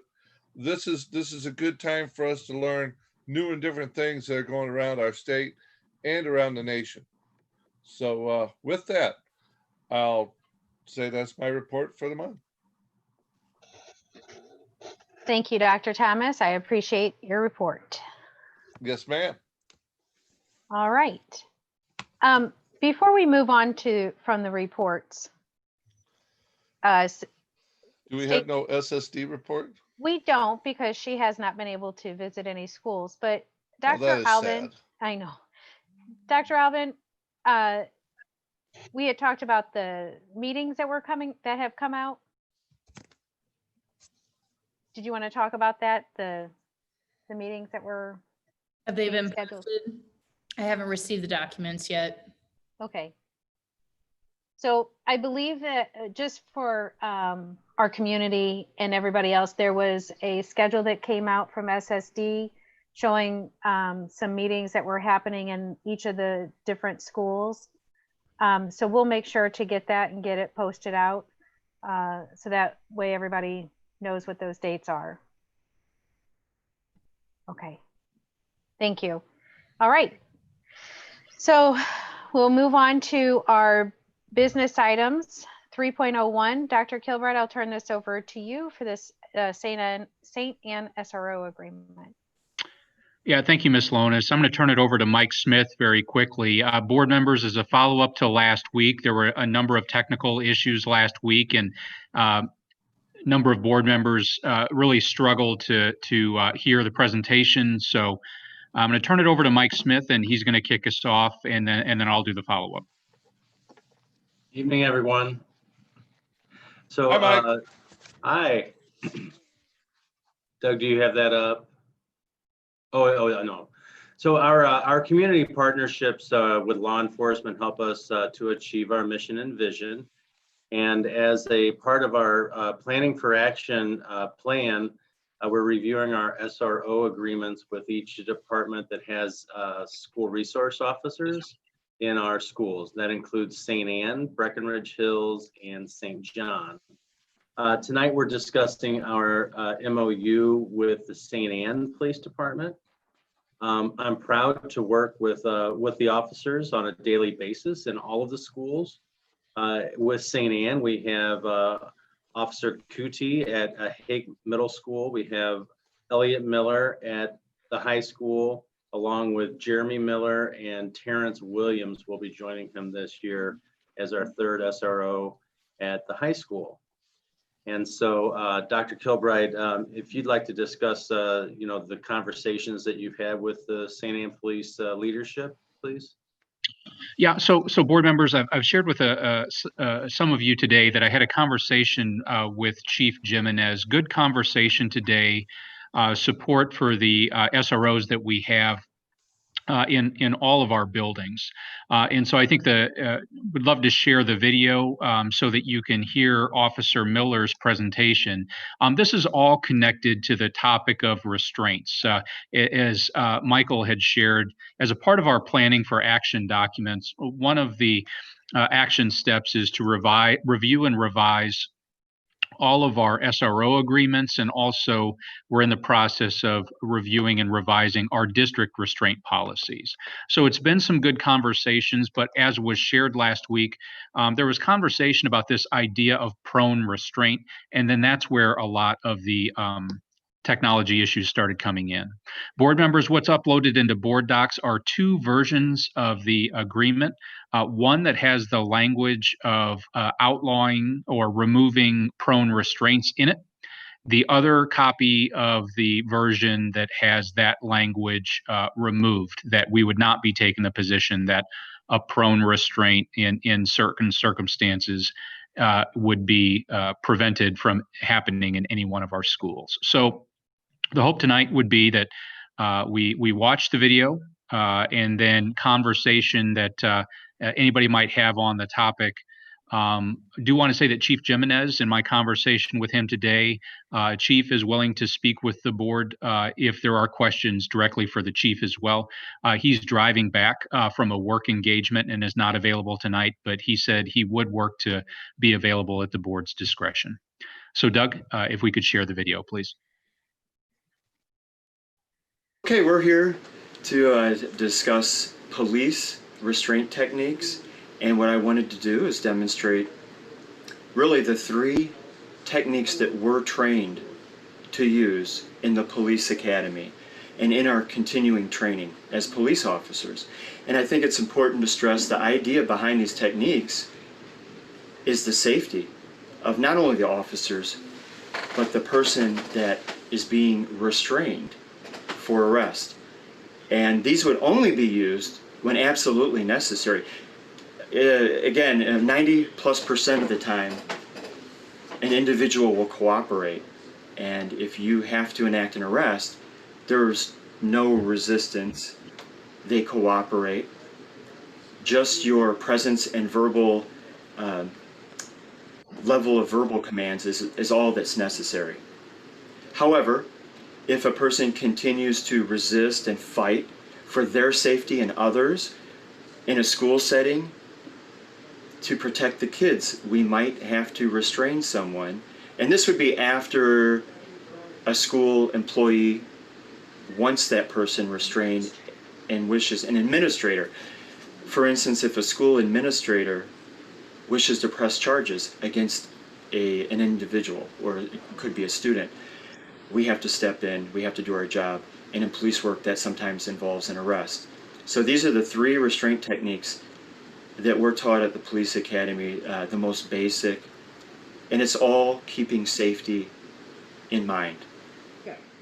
Okay, the first technique is called the escort position. And if someone were resisting and fighting, and you had no other choice, at this point I could use the escort position, which would be something like this, where you take the person's arm. It's almost as if I put their hand in my pocket, my other hand's on her tricep, and I would walk that subject probably to the SRO office if we were in a school setting, again, to complete the arrest and be in a safe setting. This would be the escort position. I would ask her to follow me or proceed with me to our SRO office. If the person continues to fight, to try to harm themselves, myself or others, at this point, I would have to go to the transport wrist lock, which is like this, and we would continue to try to proceed to a safer setting like the SRO office. If the person, again, continues to resist and it's dangerous, I could issue a distractionary strike, like a knee to the thigh, and then go to a straight armbar takedown, which is something like this. The person goes to the ground safely, and you enact the completion of the arrest and handcuff the individual. Right. Okay, so once we're down in the takedown straight armbar position, at this point, my knee is leaning on her upper shoulder, upper back area. My other knee's in the small of the back, and that is to control the subject so they can't harm themselves or continue to fight, harm me or others. At this point, I would handcuff the subject, and that's the end of it. And those are the 3 techniques that we're taught at the police academy and to try to use to safely arrest someone so no one gets hurt. Finally, these techniques have been backed up by the courts. These techniques would only be used when a lawful arrest is required, such as an administrator, a school administrator, wishes for someone to be arrested and they want to press charges and there's probable cause to substantiate one. Or the student is posing a life-threatening danger to others.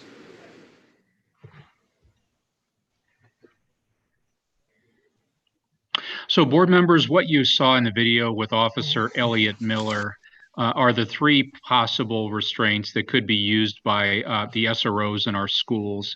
And the purpose in doing the demonstration is just so that you're fully aware of, what the potential is for SROs when they do have to transition into that role of keeping themselves safe and other students safe, just what it could look like.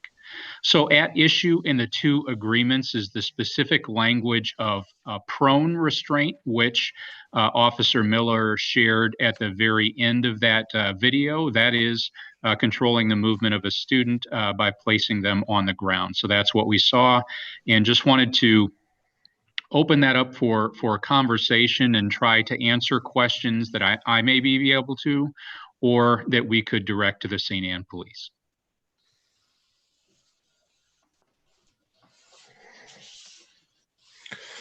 It doesn't look like it's anything life-threatening if used properly, and hopefully it is used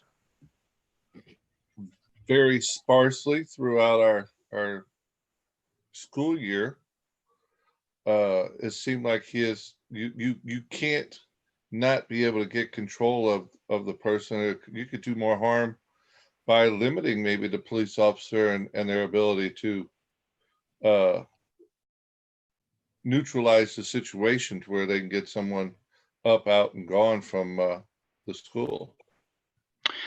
Certainly has to be a last resort, so the whole process of de-escalating a situation and avoiding any kind of hands-on is the expectation. Through this process, one of the things that's been highlighted is we have an opportunity to get better around the documentation of restraints, specifically when SROs get involved. We know and we have documentation about when an arrest needs to be made at our school, and we have that data and monitor that. But, at a point where a restraint, which is restricting movement, takes place, we have that data from our district staff if there's a district staff member involved in that, but we have an opportunity for those involving our SROs. So we'll work to put and improve the process around that. I think just training and making sure we have good SROs. And I think we do. I think we have a very good group of SROs, and make sure that they stay up with the training like we have the rest of our faculty. And I think you will probably not hear that last restraint being used at all. But I think it has to be a tool that they have to be able to use if ever necessary.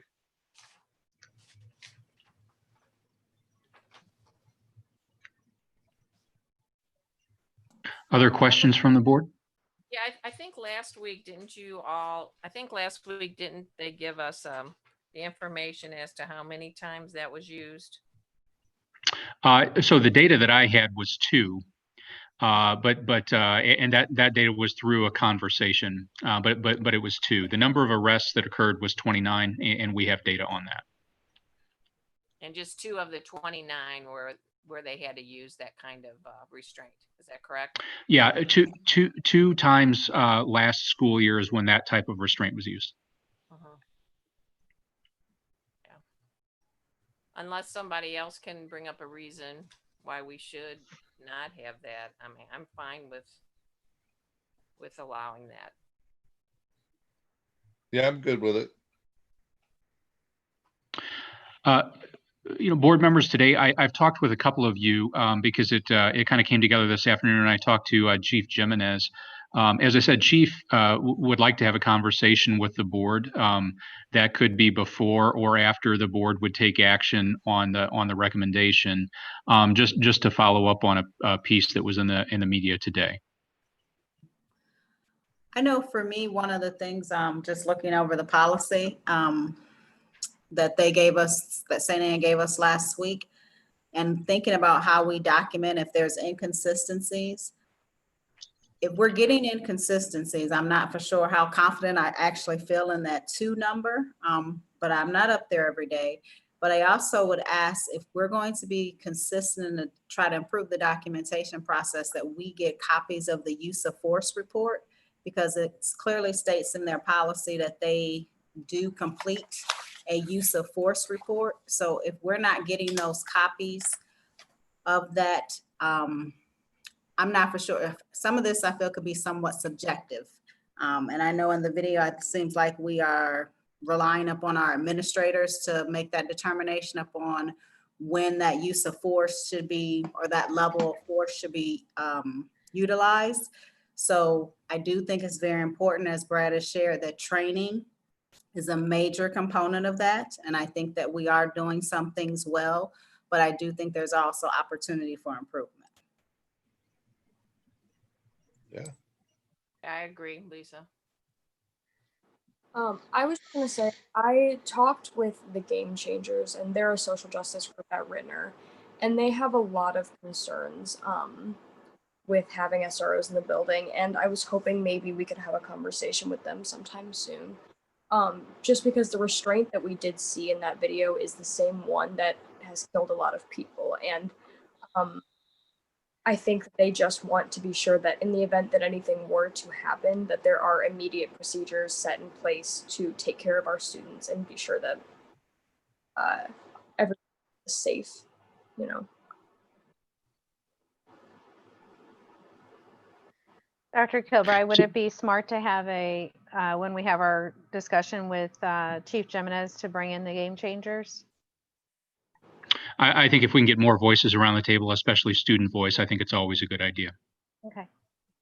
And I'm still on the fence myself.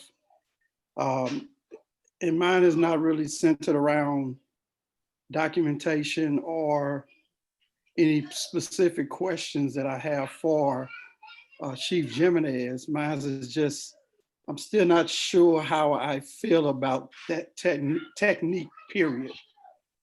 So I'm still going to need some time to kind of think about it personally, because I just still feel, even when I saw the video and when I saw the demonstration last week, even though I know both of them was a demonstration, I still did not feel comfortable with the technique. So that's something I have to work out within myself personally. So. Thanks, Orlando. Yeah, I kind of agree with that too. Kind of being on that fence, knowing just historically what's happened. I think with me, I think the major piece is education, the major piece is documentation, the bias training, making sure that, you know, we're all on board and we're all on the same page, because we don't want those mistakes to be happening in our district nor to our students. Would you all feel more comfortable if we tabled this until after we had our meeting with Chief? Now, this isn't anything that we have to approve right away. I mean, it's not like it's going to anything's No. going to run out, is it? No. We have an existing agreement with St. Anne that we're working under right now. So, you know, some of the work that would go on with wellness teams that our SROs would be a part of, we're still working under the current agreement. It would just be modifying that based on this. So we still have SROs. They're still working with us on a daily basis, and that would still happen. And how long is this agreement? Is it? Yeah, the agreement has been since 2014 that we've been working under, and there's been no updates to the agreement since that time. So are there any plans in place to update it annually? Or, because my concern, one of my concerns is not with the current SROs, but with, you know, possible future SROs, the ones that did the video, Officer Elliott. I mean, he's been with the district for quite some time now. And from, you know, talking with my son, who know him very well, you know, spoke very highly of him, as well as the other SROs that was, you know, in the schools when we were there, when he was there, I'm sorry, which I'm comfortable with that, but I'm looking at the long term. If they were to leave and the new SROs that comes about. That's more my concern with anything, not with the current SROs. Yeah, no, I respect that, Orlando. And we have yearly agreements with other municipalities. We've been working under the current agreement with St. Anne since 2014. So moving up to a yearly agreement with St. Anne that would be, reapproved would be a best practice and a strategy we'd want to do.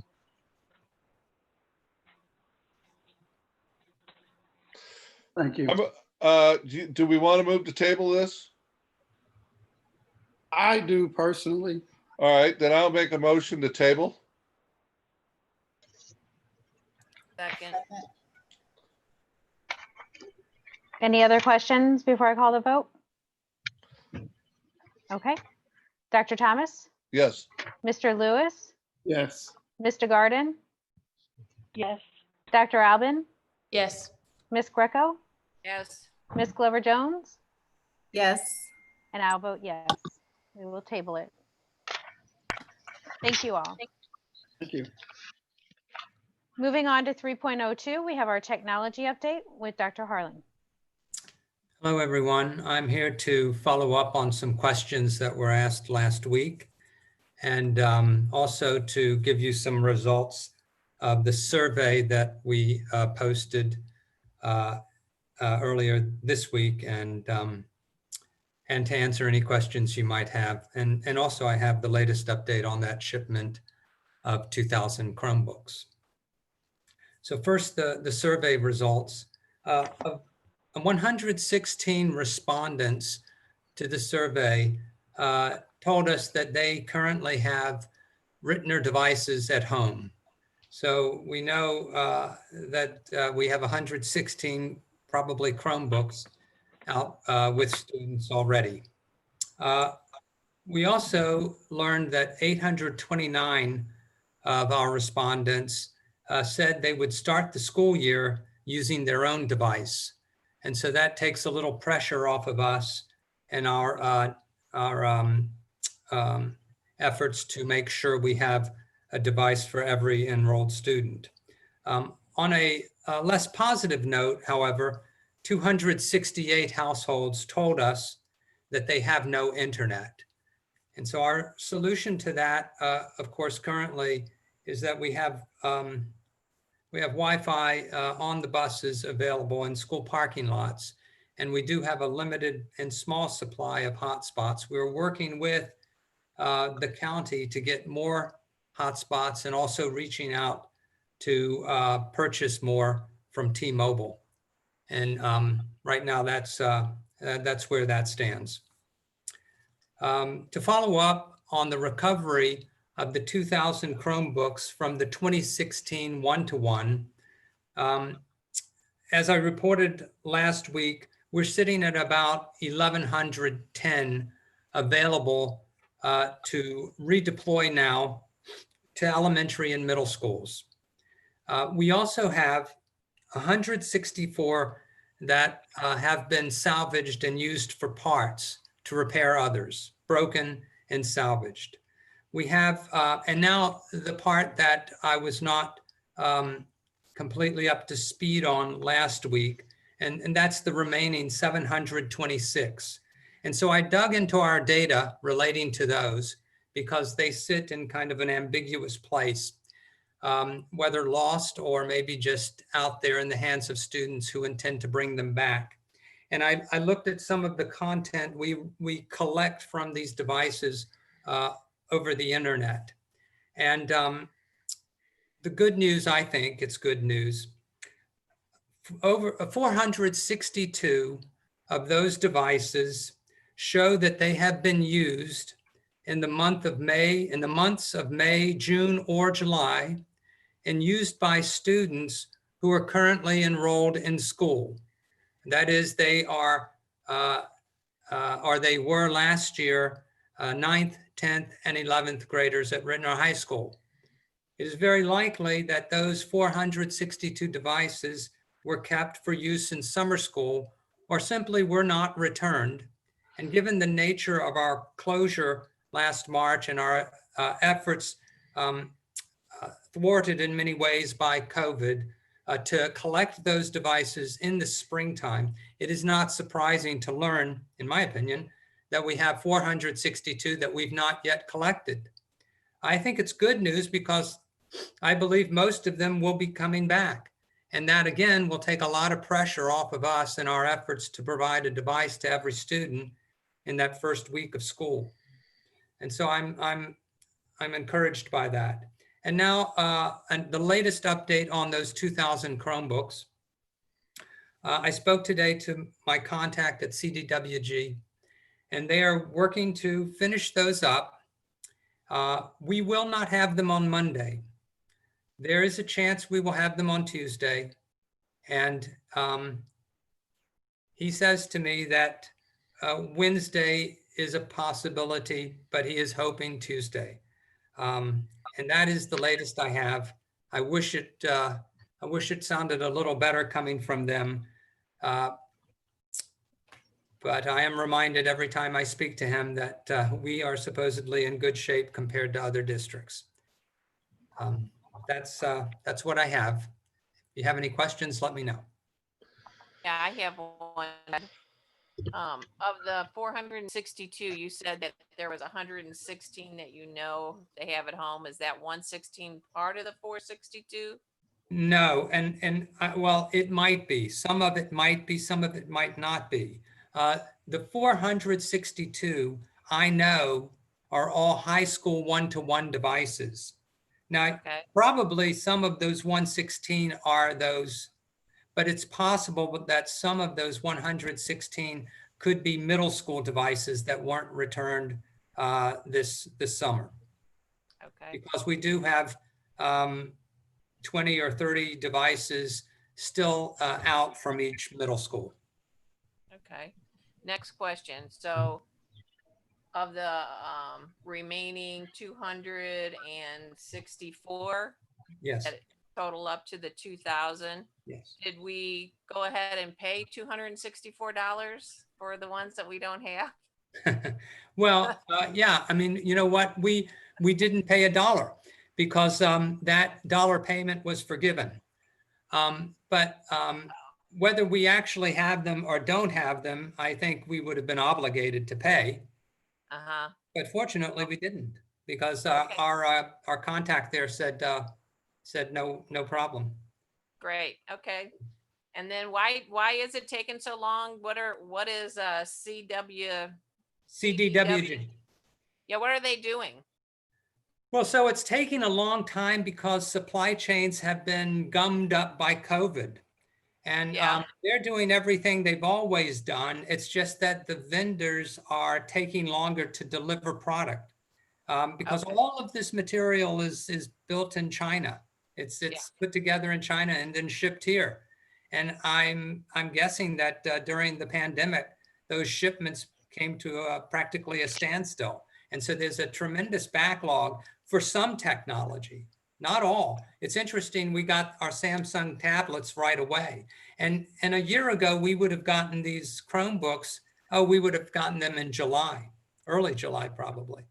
But the supply chain and the popularity of Chromebooks means that it's just everything is extremely backed up. So they're not, I just thought it sounded like you said they were doing something, like maybe they were doing something that they had to do something to the Chromebooks before they gave them to us. Well, they do. Nothing out of the ordinary. Our agreement with them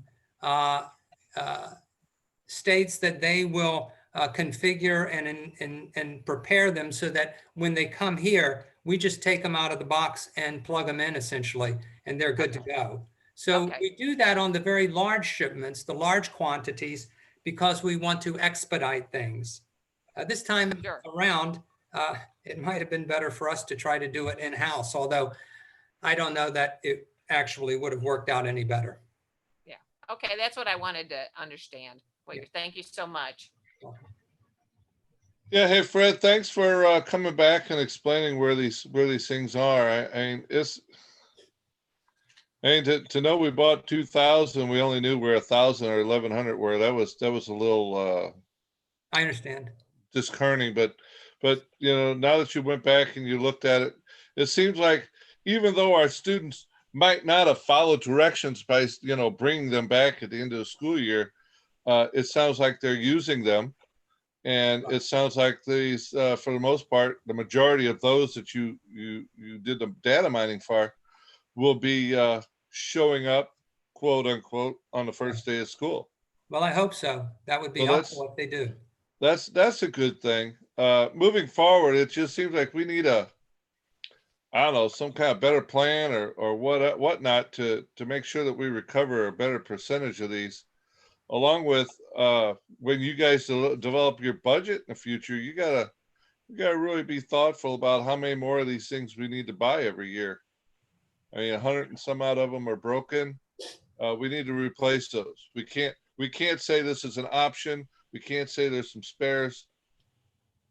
So we got to really be realistic with budgeting as far as buying new Chromebooks every year. And I hope you guys look at that and come back with a good number for us. But thanks, Fred, for coming back to us with this. Thank you. Sorry, Chris. Do we? Yeah, I appreciate that, Brett. Oh, I didn't want to cut you off, Ruth. I said, we don't buy them every year, do we? Well, we have a we 4-year lease. In small allotments. Every school is buying Chromebooks almost all the time. So it's not unusual for us to annually buy many hundreds, actually.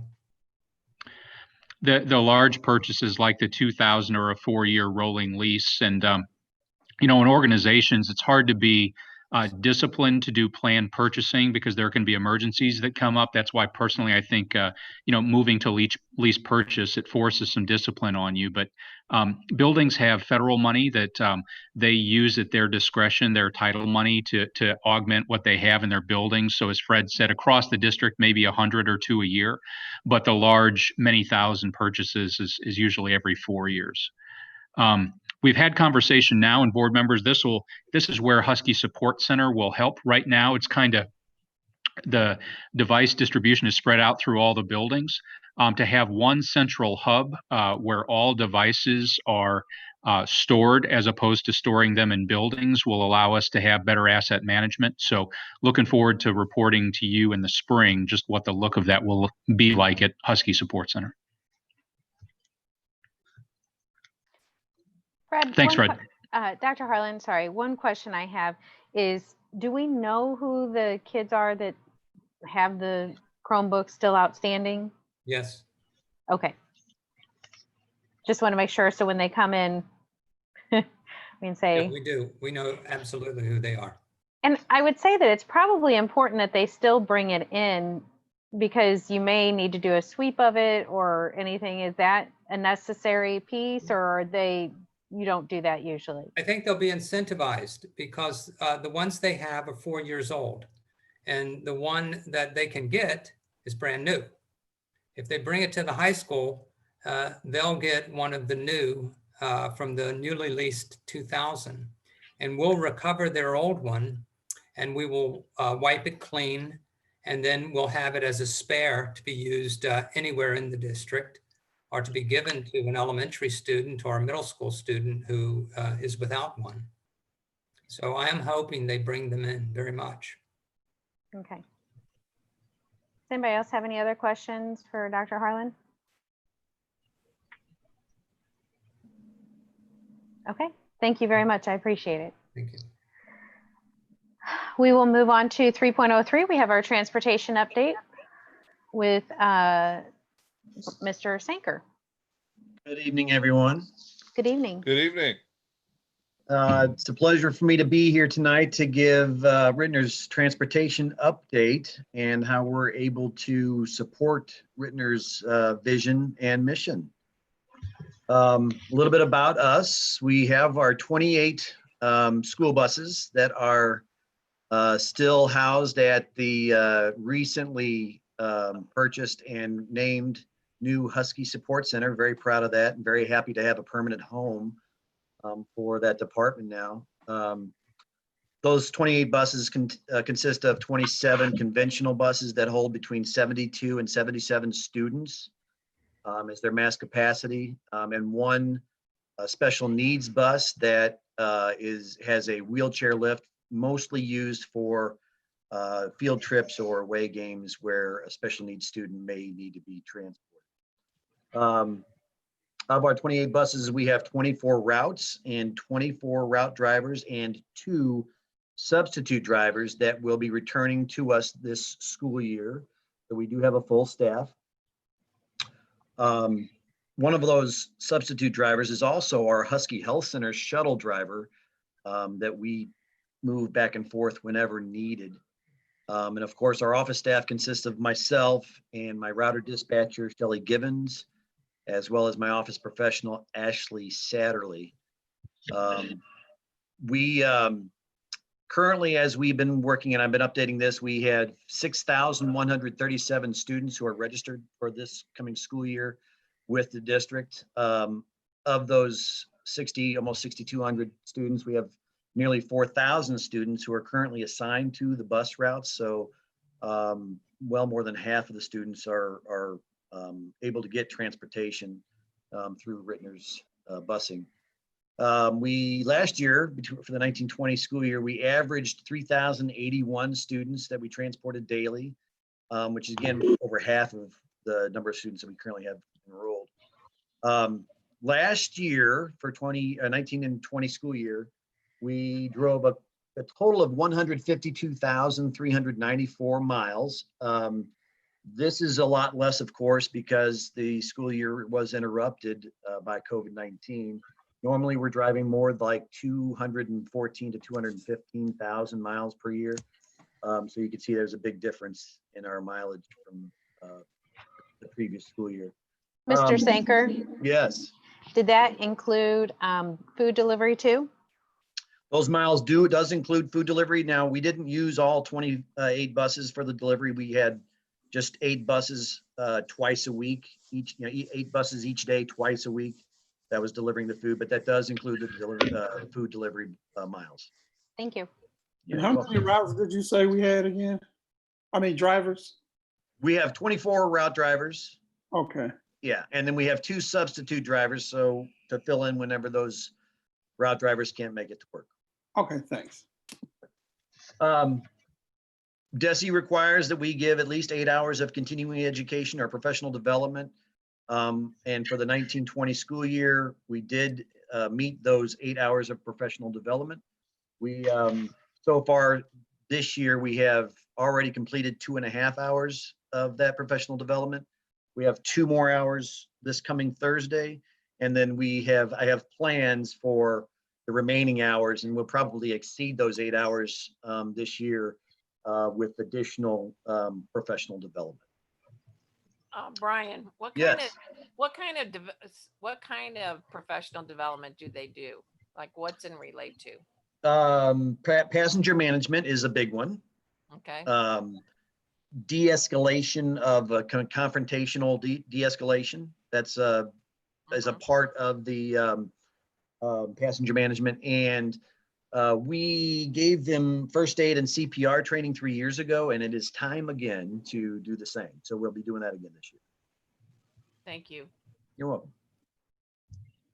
Oh, what is happening in the department? My office personnel have finished up the school year, including summer school. We've compiled all the data for our audits for the 1920 school year, and we have finished up routes and preparations for the 2021 school year.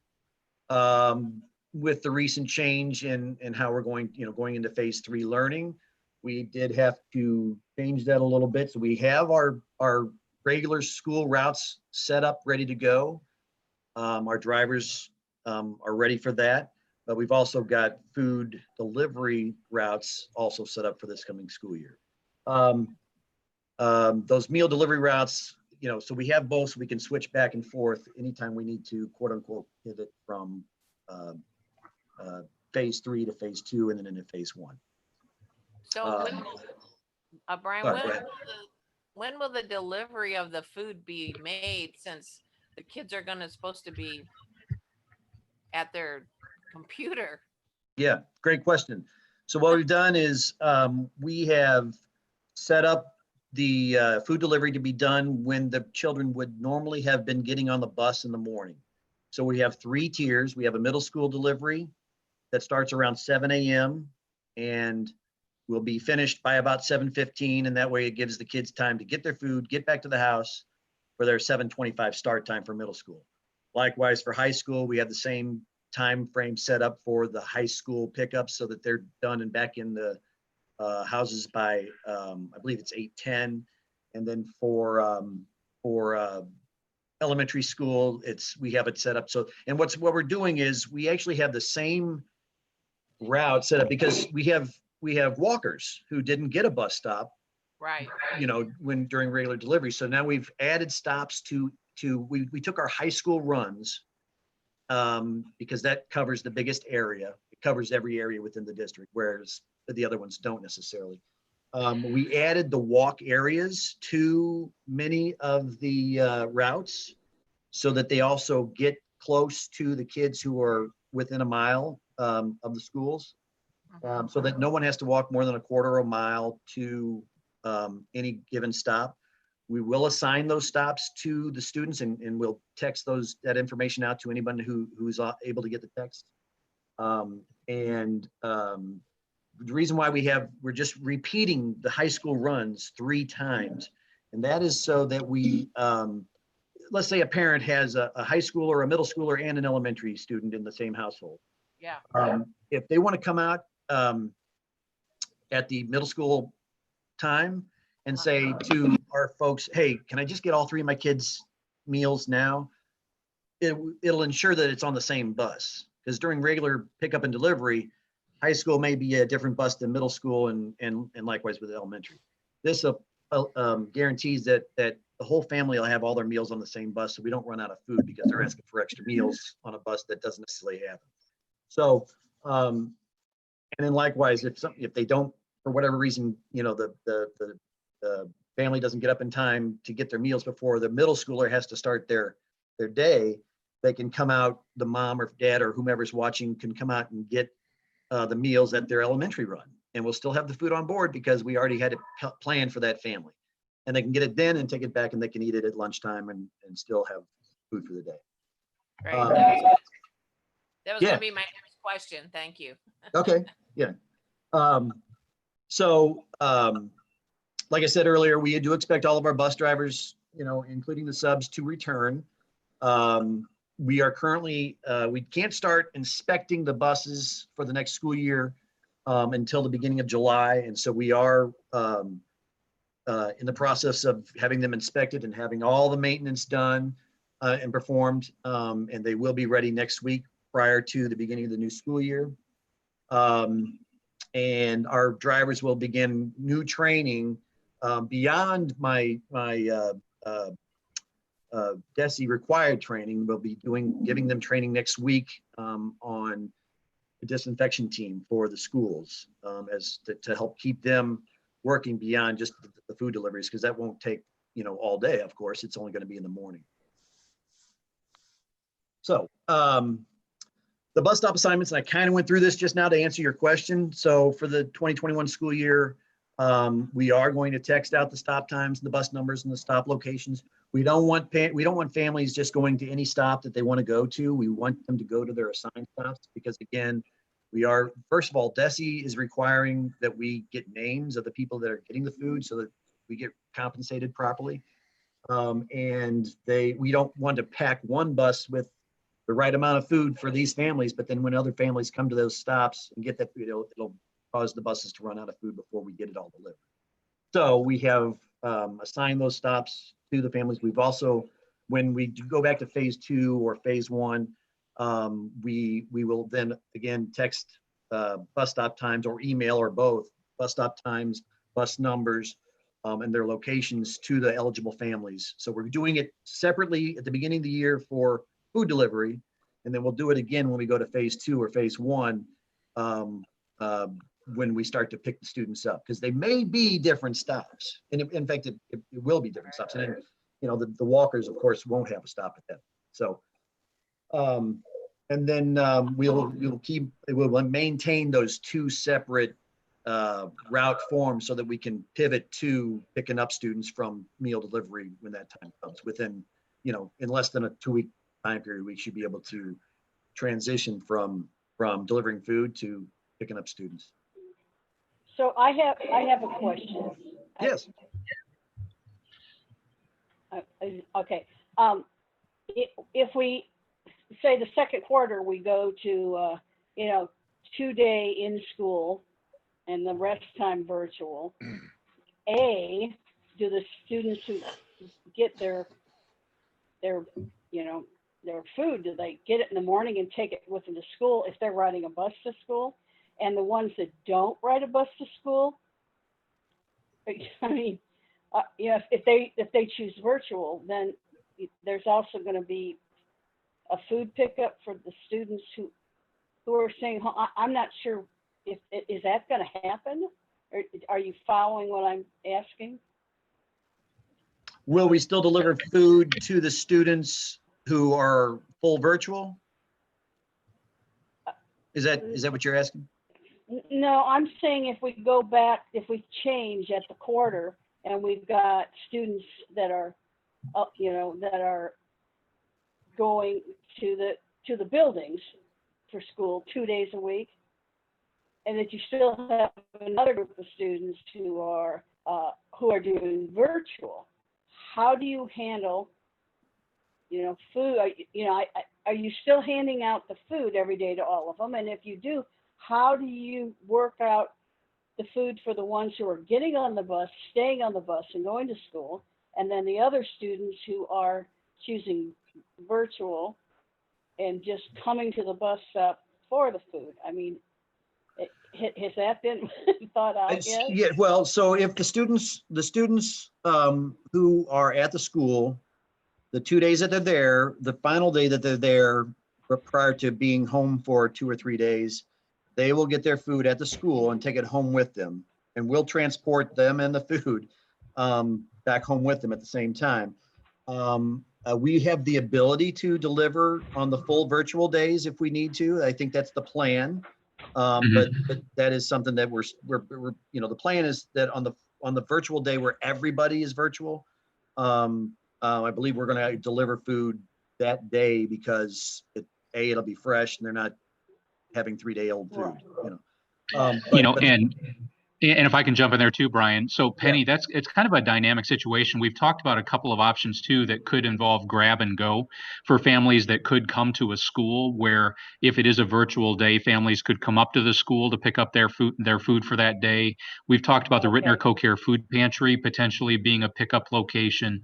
There's about 3 options that we've talked through, and much like the technology and the arrival of Chromebooks, you have best laid plans, but then, the dynamic changes and you've got to pivot. And so I think that's true about food service as well. We're committed to feeding every child every day, regardless of their in-person learning or if they're learning virtually. Like the how that's going to make it happen, we've got a couple of options we're talking about. Okay. But we'll have those routes still in place if necessary to handle that. We'll be able to jump from one to the other pretty much seamlessly if need be. So back to our overall performance for last school year. With the school year ending early, we had quite a few less runs. We normally have around about a little over 24,000 runs. This year, we ended the year with 18,216 runs. Of those, we had 18,150 that were on time. So happily, we ended the year with a 99.63 on-time rate percentage. This year, we had a late Missouri State Highway Patrol inspection because of COVID-19. We usually have it in early April. This year was on June 9th, well after, we were closed down for COVID because of COVID. So this year, 25 of our 28 buses passed the first time through the Missouri State Highway Patrol inspection. That is an 89% pass rate for the first time through. We were able to correct the issues that the 3 buses that did not pass the first time through. We were able to correct those quickly and get those re-inspected so that ultimately we had 100% of our buses that did pass and have the Missouri State Highway Patrol inspection sticker. Brian, I have to ask, what was wrong with them? One was a light bulb that worked 30 seconds prior to going in front of the inspectors. One was a ball joint that was we probably hit a pothole or something. We had the buses inspected for the April. We had them not inspected, but we had them worked on and checked out by our mechanics for the April inspection. We were only delivering food, a couple days a week, and one of the buses may have hit a pothole somewhere in the route that may have knocked it loose. It passed originally, it probably would have passed in the April inspection, but they weren't being moved much, so that one got by us. And the third reason was our inspection was on a Monday morning at 8:30, and we arrived at 6:30 that morning and found one of our buses had a shattered window. We're not sure what shattered it. It was one of the buses that's right up along Midland Boulevard.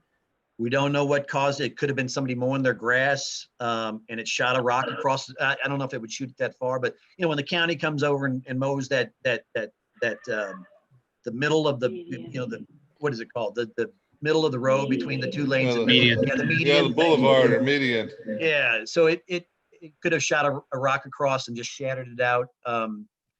So we really don't know, but it was fine on Friday. And when we came into work on Monday, it was shattered. And unfortunately, that State Highway Patrol doesn't care when it happened. They just, when they show up, it's not, I understand. Yep. Yeah. Thank you, sir. Yeah, you're welcome. Thank you. Any other questions?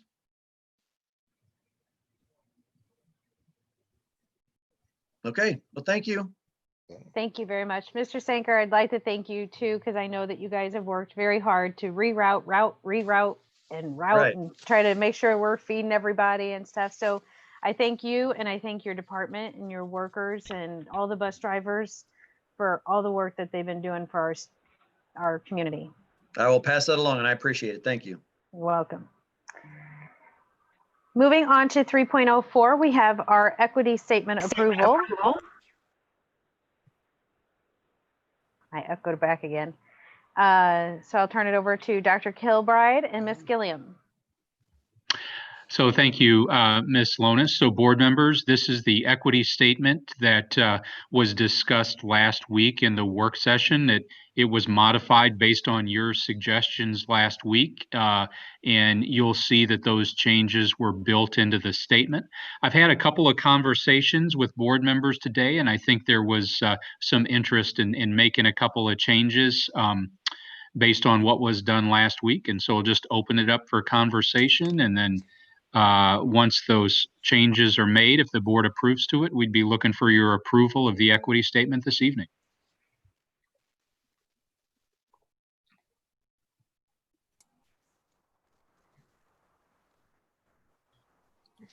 I don't have any changes. I looked at I compared it to what the suggestions that were made last week, and I think that they're all in there, but I don't know if Lisa agrees or not, but I'm pretty sure what she asked for is in there. Yeah, and I'm Orlando. Sorry, go ahead, Stacy. And I noticed that they did add the special language also for our children with special needs in there too. So I'm glad that that's also corrected. And I have a question. Last week I asked this question, but with the problem with our, our audio, I couldn't understand the answer. So what I'm wanting to know is if we, in another year or 2 years, whatever, we decide there should be a change, is it going to be something that would just be brought before the board and or the committee first, and then the board, and then if it to make the change, is all we have to have is a majority vote? I mean, is it that simple, or is it more involved to change something? So Penny, yeah, this is the board's document, so the board approves the equity statement. And if the board approves it tonight, then we'd be standing up the equity statement next to our mission and our vision. The request is that the board would reapprove the equity statement on a yearly basis.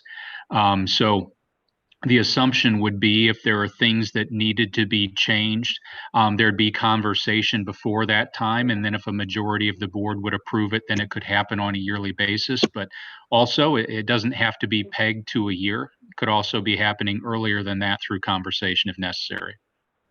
Okay.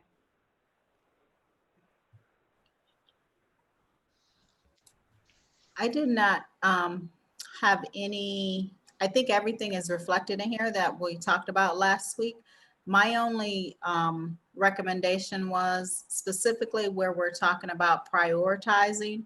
When I was asking that question last week, I wasn't necessarily asking that we add an example in there. So I don't, for myself personally, it does not have to have that example in there specifically surrounding prioritizing or providing a welcoming environment. I think it's on the top page. Right here, up underneath, we will prioritize our interactions with every student, guest, and colleague. For me, it is not necessary to have that example of providing a welcoming environment, but if other members feel like that's necessary, that's perfectly fine. I do like that it's there. Okay. I like examples.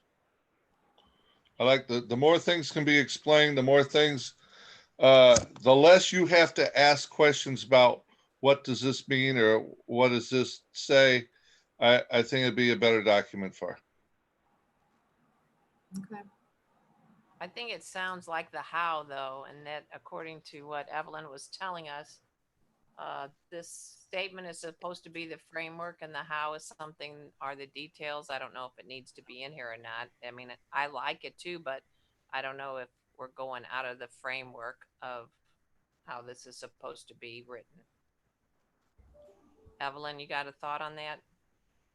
It's really up to the discretion of the board because it is your document. So if we want to keep the statement in there with the example, it's fine. There's no particular structure for an equity statement as we reviewed and researched across the country and in the St. Louis area as well. We found statements that were written as resolutions all the way down to things that were written as paragraphs or one small phrase. So there's no particular way that it has to be written. If this particular style satisfies our needs, then it's fine if that's what the board recommends or approves. Yeah, I like it. I like it in there too, but I just wanted to make sure I didn't, based on what you were telling us. So thank you. Thank you. And I too, Evelyn, want to thank you for the changes that you made concerning, in regards to my concerns. That is a lot more clearer, in my opinion, as to what you were saying. And for those of you that do not know what I'm speaking of, under the "We Will Treat Everyone" section, where it says teachers will embed cultural competency, cultural responsiveness, and trauma-informed practices into their teaching and interactions with students. I asked Evelyn to, if she can take it back to her team and give an explanation as to what that means for those parents and those stakeholders that may not understand that language. And I think you guys did I know you guys did a wonderful job of explaining exactly what that means. So thank you. Yeah. So if nobody has any other additions or changes, and we're all very happy with our new equity statement, all I need is a motion. I'd like to make a recommendation to approve the equity statement as presented. Second. I have a motion and a second. Any other questions before I call the vote? I'll call the vote. Dr. Thomas, Yes. Mr. Lewis, Yes. Mr. Garden, Yes. Dr. Albin, Yes. Ms. Greco, Yes. Ms. Clover Jones, Yes. and I will vote yes. We have our equity statement. Ms. Gilliam, I would like to extend my thanks to you and to your team for all the work and all the leadership that you did with us as a team also. So thank you. Thank you, board Thank members. you. This has been a true honor to work with you all on this. Thank you for the opportunity. And I know a lot of work went into this. And I would just like to share, since I was able to sit in on the new employee orientation that Evelyn ran on Monday. Some really good questions came from our new employees, and I wrote them down. And I think it fits right in with this whole equity business, which is what's the primary, they want to know what the primary language was here, what resources are available for the diversity to help them. How do we act? What is it we do to actively celebrate diversity? And what are we doing to have the staff look like our students, more like our students? So I thought that was all good and fell right into what we are doing with this statement and our retreat that we've had over this. So I wanted to share that with the rest of you. And Evelyn, you're awesome. Thank you. Thank you. I appreciate the opportunity. Okay. Chris, I seem to have lost you. You're not there. Me? I'm right here. Yeah. You're not, we can't see you. I promise I'm here. You're in a fog. I can see myself. Yeah, keep ringing that bell. Yeah. Okay. Well, we couldn't see you, so I don't know where you're at. Luckily, we're moving on to Mr. Lonis and Mr. Laskowski. So moving on to 3.05, we'll turn it over to them for the athletics and activities update. Wait a minute, I thought that was calendar modifications. I have 3.05. I got 3.05 as calendar modifications. Well, yeah, it is incorrect on the long page. On the short page that we got for the agenda, it is as Jennifer said, but on the bigger printout, it is the opposite. Wow. We're gonna be rebels, and we'll move on to athletics and activities. Mr. Lonis? All right, thank you all for having us tonight to go through some things. Lee and I have been working very, very hard the last couple of weeks with all the changes, and we're trying to get a solution to some current issues that are going on with athletics and activities. And the goal of this is always to ensure that the opportunities that the kids have with athletics and activities are still continuing. We know that connection is a huge part of the school experience. This proposal is going to be in line with the vision and the mission of the district. And just to kind of give an overview, last week, Misha released a statement granting schools that are going fully virtual the opportunity to continue on with athletics and activities. We know at that time that our stance as a district was that if it wasn't safe enough for kids to come back in the building for learning reasons, we were not going to have them to come back on the fields. We're just going to go over an overview of a plan to move some of the fall sports, actually all the fall sports, to a spring hybrid. Will not look exactly the same as a typical spring season, but we want to ensure that opportunity for the kids connected and the academic success.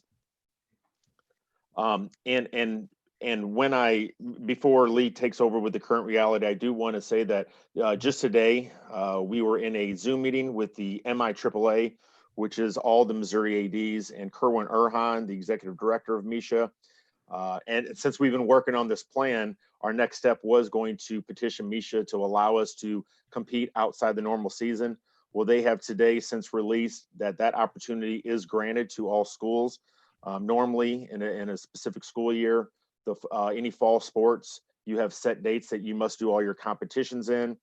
For example, we just can't go out on our own and do a soccer or volleyball game, or I should say a girls volleyball game in the spring, but now that has been granted. So that's going to kind of help us in moving forward with this. Yeah, and I think we can all agree that, the school year is going to be different. Without question. Since March 17th, I don't think any of us would have thought that we'd find ourselves in this position that we are right now. And we definitely have more questions than answers, and that's going to continue for a while. With that being said, fall sports is just not going to be a normal season. It's going to be like school, and there's some direction in which the Suburban Conference is kind of laid out.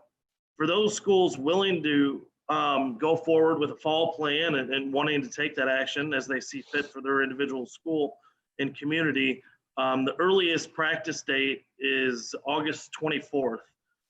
As most of you know, August 10th, this past Monday, was the traditional start of fall sports. But with the county guidelines from the Sports Medicine Task Force and from Sam Page, that just wasn't a reality. So there are going to be some schools in the Suburban Conference that plan to start practice on August 24th. And those will be the low contact sports that will start full practice. Those low contact sports are girls tennis, swimming, cross country as of now, which could be reevaluated to high impact. And softball is also getting a look to move to low impact as well. Football and the high contact sports like football, boys soccer, in volleyball, they would be starting 2 weeks of just conditioning. This would be just personal conditioning for those kids that come out. Their balls and drills would not be involved at that point, and give them 2 weeks of acclimation to kind of get ready for real practice, which would begin after Labor Day. For those low impact sports, they would start a little bit after Labor Day, after they get their 14 practices in. But for football and the high impact sports, practice would not begin until October 2nd. We fully believe that, just of the current state of things, that's really not a good reality for us. And, with a limited chance of success, we are definitely looking at some different options. One outbreak could set back or derail any of these schools' chances to play in a fall season. And we're taking that very seriously on trying to give our kids the best opportunity to play a fall sport. Like every year, there's always concern about the lack of officials. In our Suburban Conference meeting last week, the official assigner for the area already informed us that he's lost up to 10% of the officials for this fall that are not willing to do any officiating, because if there's health concerns that are related to that. So even more so this fall, that concern is prevailing over our decision. Also, as you can see, the fall sports it usually involves about 300 kids. We did a count towards that for last year, and it came up to, I believe, 296. And also another note for that, we looked at clubs and other organizations that are typically year-round, also impact about another 500 kids throughout the year. So the safety is our number one priority. We have supported the district stance where if it is not safe for kids to come in for academic reasons, it should not be safe for kids to come up on the fields or in the gyms and participate in sports. It's a bad look on to have those kids come up here for those reasons, but they can't come up here for the education. Now, the flip side of this is we know that impact that our coaches and sponsors have on these kids. And for a lot of our kids, this is their connection to school. So, when we say that losing fall sports negatively impacts the graduation rates, I firmly believe that we have people that if we were to come out right now and just say, well, the fall season is absolutely canceled, we might lose some of those kids and their interest in still staying engaged in this e-learning. So that is a reason that we were looking at different options. We're kind of on, I think we're on option E right now. We start off with option A, but we've kind of every week it kind of navigates us in a different direction. And so that having that hook with the kids to just still stay engaged and have that glimmer of hope that we can pull this off in the spring was a huge motivating factor on us making this proposal. Should go to the next slide. Yeah, and kind of what we hit on a little bit, what we just kind of hit upon, we were kind of faced with, one of two options, and we kind of felt like we needed something else. But, those options were go along with everybody and try and start August 24th and commit to the fall season. But we just under no circumstance felt that was the right thing to do. And with leveraging our academics, our leveraging academics through athletics is really vital to us. And another issue with the fall is we know there are going to be more changes. It's a very fluid landscape out there. We're constantly changing, not just in athletics, but in academics, and we're all in the same boat together. And it's just something really difficult. And we looked for that third option to really engage and make sure that we're providing opportunity for our kids. So after deciding that fall was not the best option for our kids, our family, and our community, we looked at what could we do, and really tucking this fall season into the spring and kind of putting it into between the winter and spring seasons, shortening it up was something that we thought we weren't going to be able to do, but after looking at the calendar, we found some solutions to that. I know that other schools have shown support in this. This movement was kind of started in North County, but a lot of schools now know the reality that the fall season is really not going to happen the way they think it is. So they're looking for that other option.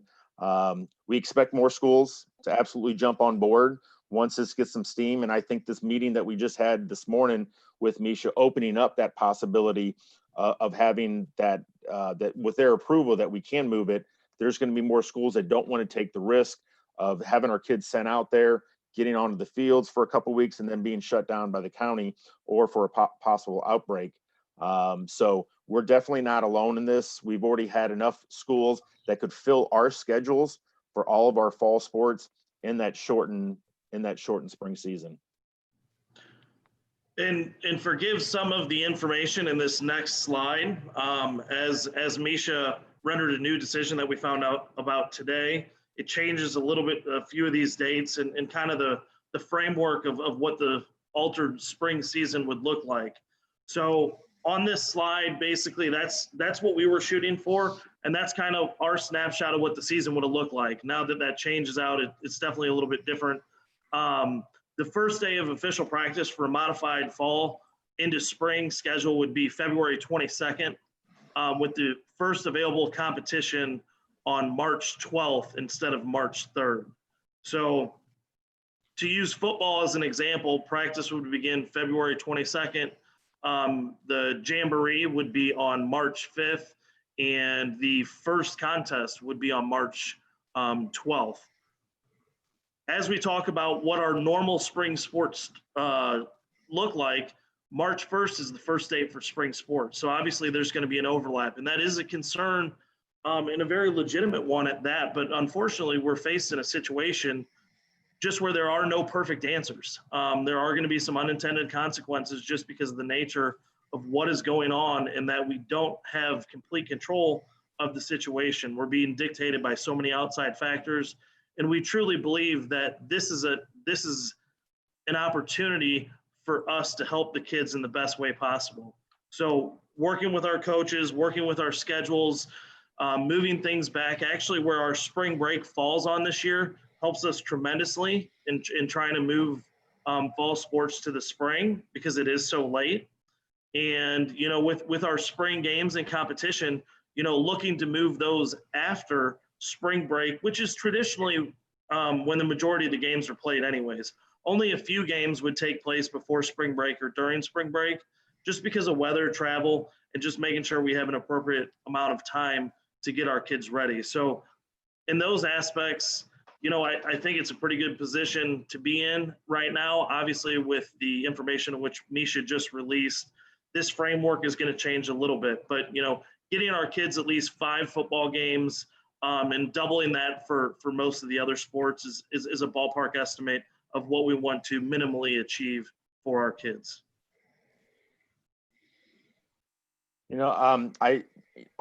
Our district has, led the way in many of our actions, since this pandemic started, and this kind of inspired us to basically make sure that we are not being reactive and finding out the best solution for this, but we have provided that framework for the stakeholders. This can make this school year successful to have these kids engaged. The 5-week time frame to have that season, it is shorter than normal, but I know that these fall athletes having that light at the end of the tunnel, being able that we're going to be able to get this season in the springtime is going to help with their academic engagement, and this really is the most realistic plan for us to keep these kids engaged, with the challenges that they're facing and we're all facing. And I just want to say thank you to Drew and to Lee for the leadership that they've shown over the course of the last couple of weeks. Before Misha made their decision today, really it was on districts to see if districts were willing to go together and take a swing at the spring. And Drew and Lee were instrumental in getting, I think, upwards of a dozen schools that were prepared to make a swing at the spring season so that we'd have some competition. And so now that's not required because it's wide open based on Misha, but just a lot of leadership on display here in the region. It's much appreciated. I have some questions. So what about spring sports? So you have kids that, my kids all played fall and spring. So kids Correct. will have to decide. Not necessarily. So with the timeline that was currently proposed by Misha, it was a little bit later than we would have liked. But even with that, we're looking at a 4 weeks of competition for a spring sport. So if you start that on, I believe the date, we would start is March 12th.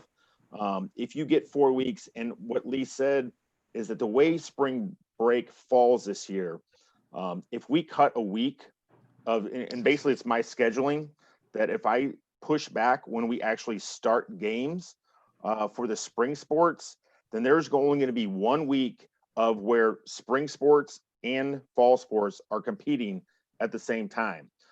So if you are a girls volleyball player, but then you also would like to play girls soccer, you will have that last week of competition where you finish out your volleyball, and we're talking about maybe 2 games of soccer that you would miss. But then because of this transition, they're not going to be required for that 14-day practices that you would normally have.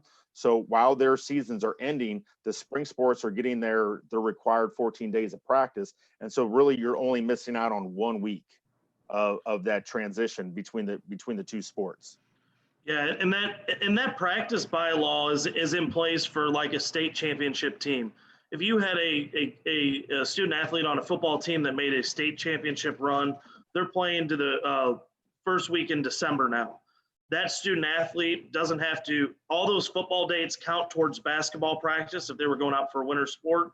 So they get to roll right into basketball practice, because those practice dates are set by the sports medicine committee to ensure that students are prepared physically and mentally for competition. So it kind of cuts out those 14 days of practice and allows those students to roll quite quickly into the next sport. Okay, so like soccer, if we have both boys and girls soccer at the same time, how's that going to work on the fields? And I'm glad you asked that, because what we're proposing on this, it will be varsity only for fall sports. So Okay. for soccer, so I know that that's problematic. So, to have 6 basically, freshman JV and varsity level boys and girls at the complex and the scheduling to try to work them in would be a nightmare. But this proposal, it's really for just varsity only. We are trying to give, these now soon to be seniors a little better experience that those spring athletes got, last year with the way we ended. So it was able. Now on the flip side though, I'm going to use soccer because of my background. We're normally on varsity. I would carry 15. It doesn't matter. So this year I can carry 25. So I'm going to expand that roster. And yes, there are some of the younger kids that might not get that experience this year, but really we're trying to formulate where, really take care of those seniors. And then on the other side that I know that has been a concern with this is that exposure for college. A lot of that stuff is happening in youth sports and AAU and select ball, but for some, they still need that film. They still need that film of actual gameplay. So then we're not going to, we're trying to bend over backwards to make sure we give them an opportunity to compete. So those juniors and seniors will definitely be included in that. So like I said, those unintended consequences, there might be some that incoming freshman that we would have had an opportunity, but we're trying to do long-term and do the best we can for the most kids as possible at this moment. Yeah, it's just providing as much opportunity, and that's sport by sport too. So the football program, I think depending on what your sport is, you can carry more kids. So I think what our coaches, and we haven't got down to specifics about it, but our coaches are going to want to carry as many kids as they possibly can from a logistical standpoint. So at some point, just because the nature of the sport, maybe you have to cap that number, but we want to engage as many kids, freshmen to seniors, as absolutely possible. Okay, so what about state? Is there going to be any kind of state competition? Are the only people that participate in the fall get to participate in the state championship? Ruth, you're on it with the questions, man. You're 2 for 2. So we don't know for sure. There was a rumor going around right before me and Lee left the building today that the Missouri might still have some state playoff format for the fall and the spring. We don't know if there's any truth behind that right now. So we decided we're like, we can't worry about that now. Now, obviously that could delay it for most playoffs, most sports, maybe an extra week for that team, and then the coaches might get down to where, if I'm a soccer coach and I had 20 to 24 kids and if there's kids, all right, now we're going to start the playoffs. I understand if you're that freshman that's had a limited role, but you really wanted to then go on to your other sport, we can release them to go ahead and continue with their spring, or if they want to stay on. But there is no definite answer for that right now. As of 10:20 p.m. today, that's where we're going by minute on the way they change things. So. And a little bit of history on that is we've always been told the state championships will stay in their specific seasons. They would never do that, and you can see how much things have already changed just within the last 24 hours. So wait and see. So you had said that. Oh, I'm sorry, Ruth. Do you have more questions? Well, I was going to say, I think the biggest concern really is for the kids who are hoping to get scholarships to go on in college. They want to, they have to have something so that. Yeah, and hardware is great for that state championship or that district title holding it up, but opportunity is the number one thing for our kids. Right. Thank you both. So you had said like tennis. Is tennis still fall? Girls tennis is. So girls tennis would stay in fall? No. Okay, I just didn't see it on your list, so I was just wondering. There's a better chance for those low impact sports, tennis, golf, swimming, and cross country to still they possibly could have a season. But that still would mean that we would have to bring kids on campus for swimming, for example, kids in the building while kids are learning virtually. And the district has been clear, and we agree on that stance that that we're not ready to do that. So when we do this, we're doing it across the board, all fall sports.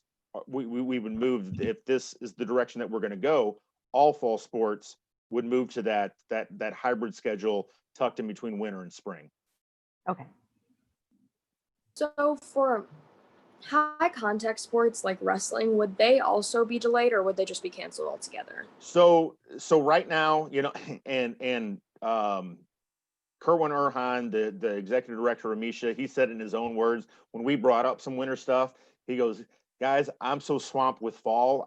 We haven't gotten that far, but our conversations me and Lee have had that there is absolutely a true possibility that winter sports are going to be delayed, because if you think about it, what we're dealing with, winter sports being everything inside, the highest probability to have sports continue are the outdoor sports. So when you're looking at basketball, swimming, and wrestling in the winter, there is a great chance that we will not be able to start on time. Now, my hopes that even if we end up being out of school for the semester, if we can come back in January, and you're familiar with the wrestling schedule, we could still get a lot of competitions in for that last 5 weeks of the season to get those kids prepared for the playoffs for district and state runs. So right now, there would be a delay if we're not back in school, but our hopes are that we can come back. You know, our hopes are we can come back on time, but if it is delayed after the first of the year, and we are able, on a typical year, we are able to still have contests up until whatever that state championship game is. So a normal year would end after you play in districts, and then after you get eliminated in whatever round of playoffs you are. On a typical year, we could actually still play games after that. Now, on a typical year, there's really not that desire to, after you just got eliminated from the playoffs, to continue on. But it may be a situation with winter, if we do get a late start, that after the team is eliminated, there might be other teams in our situation that we still want to get more games in, and that's definitely a possibility. Okay. Thank you. Thank you. One all day at for a time. Sorry, go ahead, Lisa. Thank you for all your work in putting this together. I know it's very important for our students to have this ability and opportunity. The one question I have is, considering that some of our students do participate in select activities and that will kind of fall in the spring, is Misha also looking at adjusting any of their rules or guidelines as it pertains to being able to participate in high school and select at the same time? Yeah. So that actually came up today in our meeting, because you know, I'm a parent of two softball players that I know moving that to that area. They would be traveling and in that area. Right now, Misha is not moving off of it, because right now there is a bylaw that says you cannot participate in the same sport in the same season. So that whenever my girls are playing high school softball, they cannot participate in any travel team or any outside softball organization. Right now, they're not moving off that. They're afraid that will carry over to fall sports, saying that, well, they did it in the spring. And I kind of understand both sides. I know that would, for soccer, for softball, and for other ones, that would exclude you for that. Basically, we're talking about 4 weeks. So for that 4 weeks, you know, and obviously it's going to be choices of the athlete. They may decide, you know what, I'm set and I'd rather be with my select or club team, and I'm not going to play that high school season. I think for the majority of our kids, that doesn't affect our kids as much as it might other schools. It's going to be an individual decision that the student and the family needs to decide. But we are talking about, it would just affect you for those 4 weeks while you're playing the high school season. And as soon as that ends, then you can pick right up with your select clubs. But that was definitely discussed today in the meeting. Okay. In the more schools that transition to an alternate spring season for fall sports, I think it just carries more weight to relook at that bylaw and possibly change it to more what swimming is. In swimming, you know, there are some exceptions in there to where you can participate in your select team. It just cannot interfere in any way with the Misha sponsored sport. So you could do your select stuff outside, but it can't impact practice or game. Gotcha. So those are things that we will vet pretty pretty extensively as we move forward. Yeah, I think that'll be beneficial as you look at your varsity soccer teams, because several of them participate on MRL leagues. So you talk about being able to participate in the President's Cup versus a high school state championship. I think they may opt more for the President's Cup opportunity. Absolutely. So I'm curious with the student GPA requirement that we passed last year. What kind of impact is that this virtual learning, full virtual and hybrid learning impacting our student athletes? You know, so obviously that's going to impact the in-person tutoring sessions that we had set up. It's stuff that we've began discussions on this. We've been, I think, so deep in trying to figure out this situation. I can think that's the next step, and to provide that. I think there is still have to be some sort of thresholds that these kids are being held accountable. And during, you know, that's done during season where we do those weekly checks on them, and then we have those benchmarks where they get put into that tutoring. So those are details that I can't provide right now, but it's definitely something that's on our radar that's very important. So, you know, if something like this were happen, obviously the earliest we would have any in-season athletes would be the start of the winter season.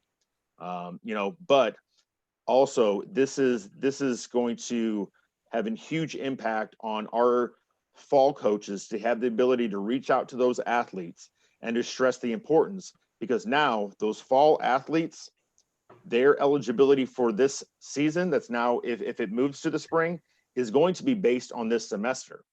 So if a student is online for those 7 classes, if they do not pass at least 6 of those classes, that everything in the spring is off the table.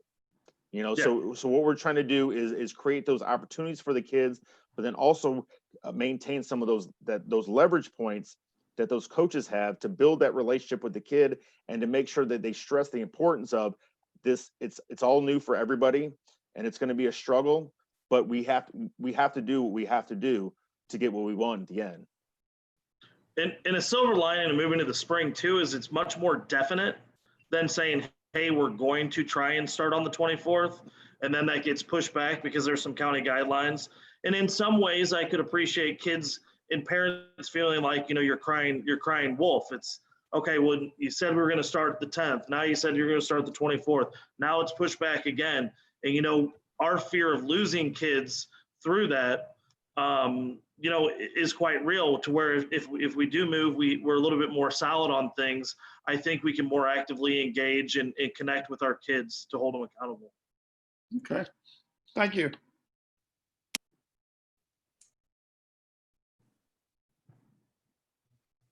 Do we need to take any action on this? No, there's no action necessary, as now Misha is offering the choice of fall or spring. So it doesn't require board action at this point. Okay, thanks, guys. Thank you. Thank you for having us. Drew and Lee, thanks so much for all your hard work on all that. It's so important to make sure that we keep these athletes going forward. And so I think it's important that we give them every opportunity. So thanks for that. Thank you. All right. So moving on, now we'll go to calendar modifications. Is everybody doing okay, or do we need a second to stand up and move around? Orlando's like, I need a minute. I'm good. Huh? I'm good. Is everybody good? Does anybody need a time? You need a time? I'm actually okay. Okay. All right. Whew. Let's keep going and move on to the calendar modifications. Dr. Kilbride. So board members, this is an interesting item. So you approved a calendar for this year that includes 1,097 hours of instruction, but including information and updates and Friday memos and so on, that our ability to start the school year on time was dependent on getting those 2,000 Chromebooks into the district on time. We had information up until right before tonight's meeting that those devices were going to be arriving on Monday. Now we've got information right before the meeting, as Fred Harlan had shared, that possibly on Tuesday, possibly Wednesday of next week, those Chromebooks would be arriving. In some of the public comment from teachers, there were teacher requests for a number of reasons to consider pushing the start date back. The reason that we had, knowing there's many things to keep our eyes on to get off to a great start to the year. The real thing that we were keeping our eyes on was the arrival of those Chromebooks, because without those 2,000 devices, we know there's 829 students that are prepared to use their own device. But without those 2,000 devices, we don't believe that we would have enough devices to start the year. So this item tonight was just to be an update, because we had a level of confidence that those devices were going to be here on Monday. That level of confidence is starting to go away. We had a meeting with the principals this morning where we were talking through plans for device distribution.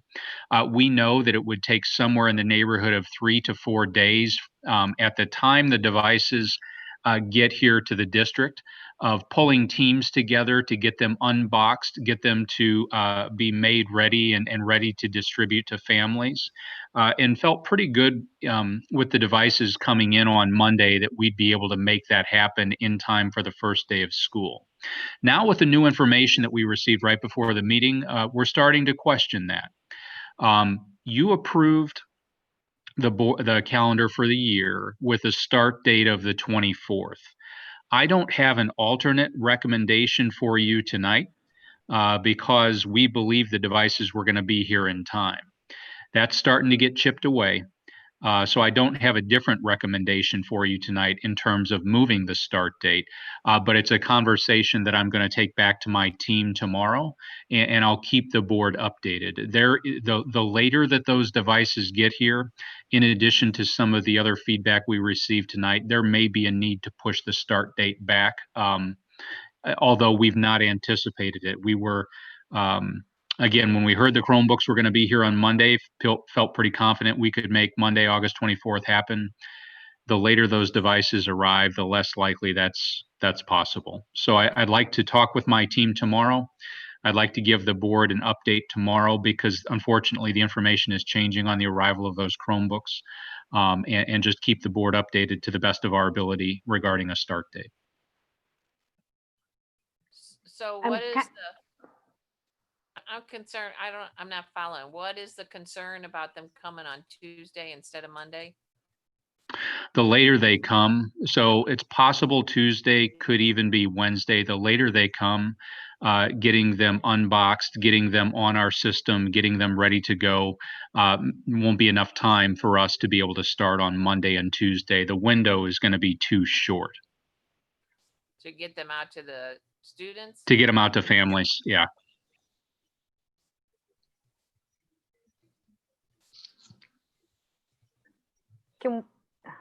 I know you want to discuss this with your team, but is this something that we want to talk about right now with the board?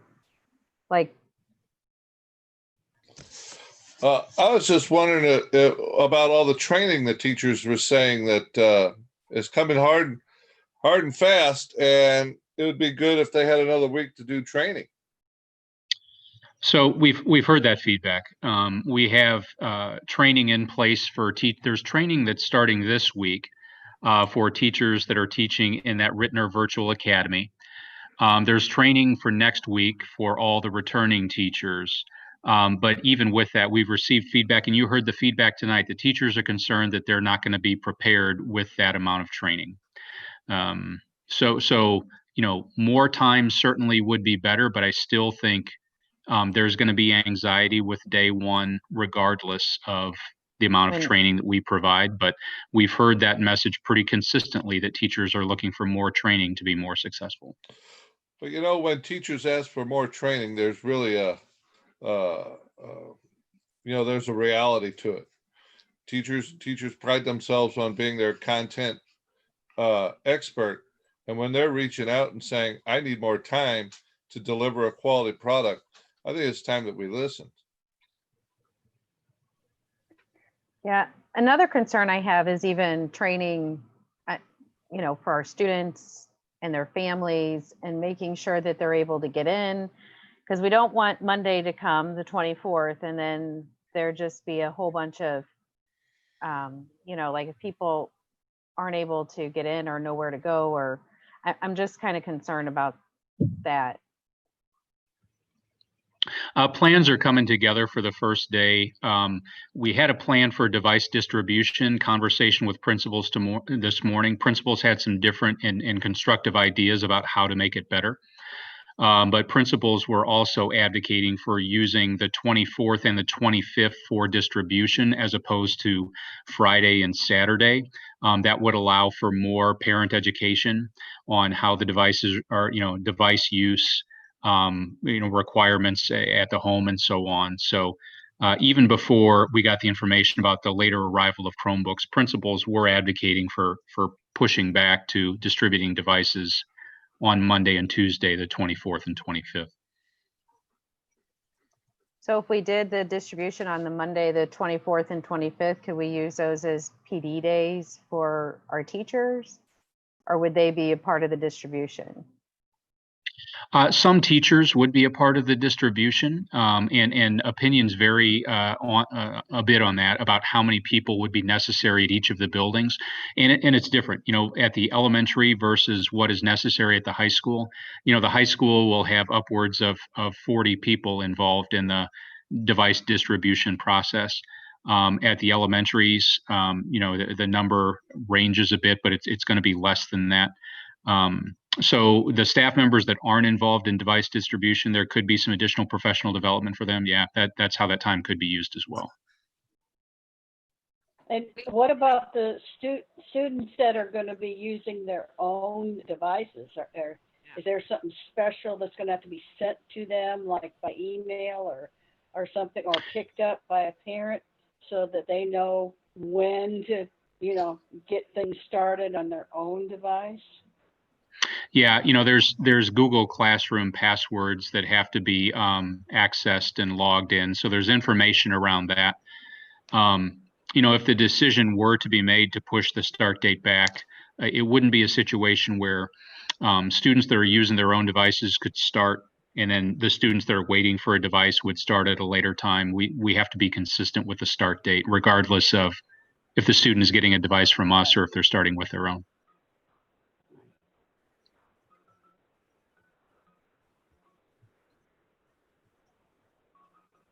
No, I think we'll get a lot of unhappy people if we do that. I could be wrong. If the date gets pushed back, Ruth, is that what you're saying? Yeah. I think that the big question from the staff is going to be, is our year going to be longer now? And the other question from the community is going to be, when is this finally going to get off? When's the year finally going to start? So many changes. Yeah. They're already not happy because we're not doing hybrid, even though they say they understand.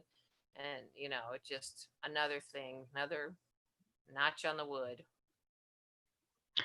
And we heard from Lee and from Drew before just about how dynamic it is. I mean, I have a meeting tomorrow at 11:30 with the superintendents, and I was on on email trying to get groups of districts to come together to sign on for a spring season so we'd have competition. So that 3 hours worth of work last night is now useless because now Misha has made the decision to have a wide open choice. So as it's dynamic with Misha, now it's dynamic with these devices, and just unfortunately not able to trust a whole lot the information that we're getting, and we just have to be so flexible. Yeah. So are you saying you're not advocating changing the start day of school at all? So I'm saying that I was confident and comfortable with the first day of school being the 24th, when we were confident that we were getting the devices in. Now, on Monday. Now we're not confident that we're getting the devices in on Monday. And every day beyond that makes it less likely that we can get off to a good start.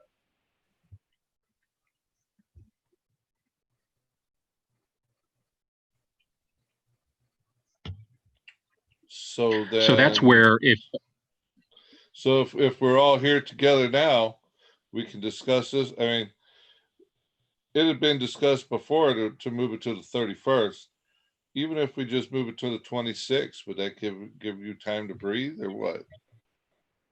You know, I would love to be able to say yes in that, you know, if we can get those devices in. I think the requests that we're hearing for training, additional training above and beyond what's already planned, that could be, you know, be responsive to those voices. But, you know, the issue is the later those devices get here, knowing that we need to have some days to turn those around. I think anything would help, but I need to talk to more people just to be clear on the 26th versus the 31st. What could we be most confident in? You just get back to us tomorrow after you talk to them. Okay. I can. Yeah, and my whole thing is I just want to make sure that we're making this decision as quickly as possible. We've been very good about, you know, giving people plenty of information and giving the information plenty time in advance. And I understand that everybody is dealing with, you know, different with the delays and things like that. So I totally get that and I understand that. I just want to make sure that we get the message out to our community as quickly as possible. Yeah, I appreciate that. And I feel like, you know, the steps that we're taking, you know, the devices from Chicago is where they are now with CDW. We've already got the plan to get them overnighted here, so it's not like they're going to be stuck in transit for a long stretch of time. We just need to get them down here after they're made ready up in Chicago. So I'll absolutely do that. I'll talk to my team tomorrow, and I'll be in touch by end of business tomorrow. Good. I do have a question. So the computers are one thing and getting them to our families, but the other side is also brought up in multiple letters to us was about the extra professional development and teachers not feeling totally ready. And part of what I heard was about some teachers being told kind of late that things were changing and so they've got to learn different areas and everything. I'd like to actually ask Dr. Stewart, how comfortable do you feel with our teachers being ready for August 24th? Or what are your thoughts on that? Well, I think we have many teachers that have great technology skills. I think there are some teachers that are learning new subject areas, but I also think that there are some teachers that need more support with technology. I think that we have a new program for kindergarten and first, Seesaw, that teachers are learning right now. It's just, we have a mix of levels as it relates to technology skills that teachers have. So we are providing PD. We have the Otis platform for teachers to learn and differentiate for themselves. So I just think we have different levels of experience with technology with our teachers. Okay. I'm kind of a little bit more concerned about our younger elementary because it seems to be more of the interactive than it is the technology, the individual technology. You know, we have the Promethean boards and they're all familiar with that, but the individual technology is a different aspect for them because they've been so used to the interactive piece of it. So I'm just kind of concerned about that. So, okay, I just wanted to hear that. Thank you. And since you're talking about issues with the start of the school, et cetera, I'm wondering, does the board need to talk about the issue of the teachers wanting to be able to work from home? Is that a committee thing that you go to a committee with, Dr. Kilbride, or, you know, do we have any, do we need to discuss that? I don't know. Yeah, there's personally identifiable information connected to that conversation, so that has to be kept enclosed. So we heard a good bit about personal health information, so you have to be, if that's being discussed, it can't be an open session.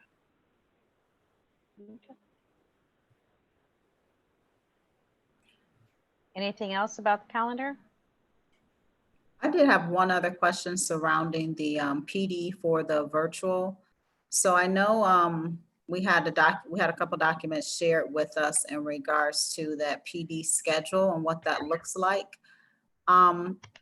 So what's the breaking point in regards to yes, no? Is it everybody has to say that they're comfortable, or is it a matter of I kind of see a structure of a mentor mentee? Is it a check-in process? Is it a survey? What does that breaking point look like, Dr. Stewart, in regards to like, okay, we've offered a week, we've offered 2 weeks for people to feel comfortable? Because I know from personal experience, there are some staff members at certain levels where technology has been offered and they may not necessarily still be at a level of what they may feel comfortable with. So I'm just curious, do we have any type of criteria surrounding that? As far as like a competency with technology? Correct. Great. Yeah. That's exactly what Thank you. No, you're fine. So this past week or this week, we had members of the virtual academy instructors that had PD, and they had outcomes that they had to create based on the technology, where they had to maybe create a flip grid after they had PD on that area. So that's what we were looking at, just the outcomes of being able to be proficient in those areas.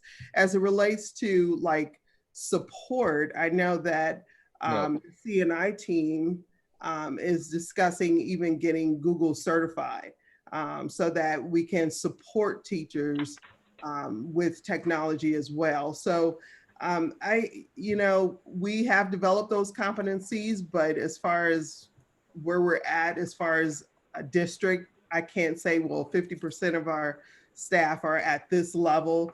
I don't have that information if that's what you're looking for, but we're on our way to learning more about technology, but it's a process. Yeah. And I'm not so much looking for a number. I'm just glad to hear that we have like just some competency assessments, kind of like people are going through to, one, help increase confidence level, but then two, just to know that we have that type of structure in place. Thank you. Yes, we do. Thank you.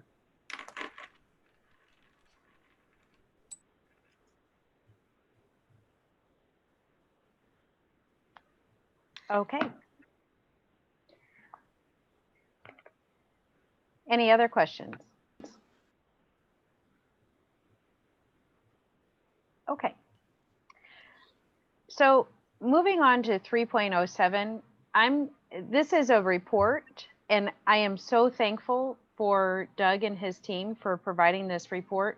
But I'd like to ask our board members, are you okay if we table this until our September meeting? I'm fine with it. I like the update, but we can discuss it in length at the next meeting. There's no action needed. There's no action needed. I think it's just discussing the communication goals and everything. So do I need to take an action to table it, or since it's just a discussion, do I need to do anything?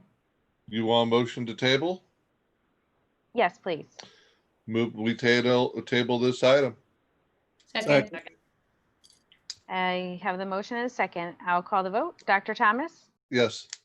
Mr. Lewis? Yes. Mr. Garden? Yes. Dr. Albin? Yes. Ms. Greco? Yes. Ms. Glover Jones? Yes. And I'll vote yes. Doug, we are very thankful for you and your team. We will discuss it in September. That leads me to policy BBFA. Do we want to table this one too? Does it have a timeline though? Go ahead, Chris. It's yearly. Yeah, this is a yearly. So this is the conflict of interest, the ethics commission. It has to be done yearly. It's generally done in either August or September. In years past, we've done it in September. Well, the reason we moved it to August from September is because we have to have the minutes approved at the September meeting to meet the September 15th deadline. So that's why we moved it to August, because even though we have the action, the minutes are part of the document too. So that's why we moved it. But there has been no change in this document. I think their purpose is so that it forces you to review it and remind you of it. Well, then we can move on with it pretty quick. Yeah, if there's no So- changes and nobody has any questions about it. I move we adopt a policy Wait. BBFA, conflict of interest and financial disclosures as required. Chris, did you want to say something? No, it's at the board's discretion. If there's a motion, if it gets a second, you can go with it. There's been no changes to the policy. Okay, Second, I have a motion and a second. I will take the vote. Dr. Thomas, Yes. Mr. Lewis, Yes. Mr. Garden, Yes. Dr. Albin, Yes. Ms. Greco, Sure. Ms. Clover Jones, yes. and I will vote yes. That one is approved. Moving on to our personnel recommendations, which we cannot bypass. You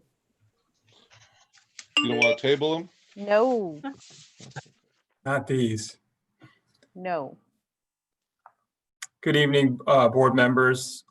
I'm here to present items 1 through 17, the personnel recommendations, and I'm open to any questions you may have. The only question I just want to confirm that none of these 10 through 17 are outside of our district. No, they're all within our district and yeah, all within our district. Great.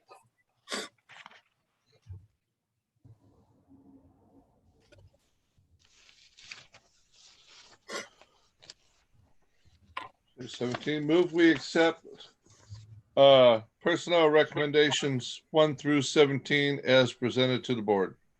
Second. Second. I have a motion and a second. I will call the vote. Dr. Thomas, Yes, ma'am. Mr. Lewis, Yes. Mr. Garden, Yes. Dr. Albin, Yes. Ms. Greco,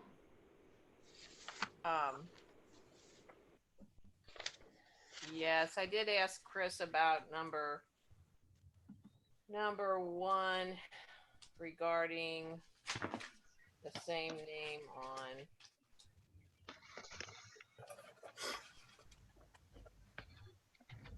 I think we're going to talk about it in closed session though, so I'm good. Yes. okay. Ms. Clover Jones, Yes. and I will vote yes. Thank you, Dr. LaChance. Thank you. Moving on to 3.10, board member comments. Does anybody have anything they'd like to share? Yeah, I just want to say again that Evelyn just did an outstanding job. The part that I watched her up until lunchtime and got to I really didn't participate as much as I just sat back and listened. And she was so very welcoming and warm with our new employees. I just thought that was just a very good thing. And I was just so proud of her being the one to do that. She just did a really good job. I just wanted to share that with you all.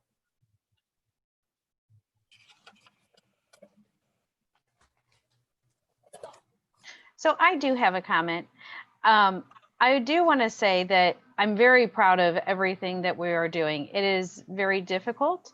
And by that, I mean everybody across the district, our administrators, our teachers, our staff, everybody, our bus drivers, everybody is putting in the work to try to find what is best to serve our community and our students. And so I just want to keep challenging you it's very difficult, but keep challenging everybody to keep stepping outside of our box and thinking of different ways to do things, and challenging ourselves. You know, if we feel that we're not going down the right way, make that difference and veer off the other way and go ahead and make those changes, because this is all new. This is just new to everybody. So we have to keep that open mind.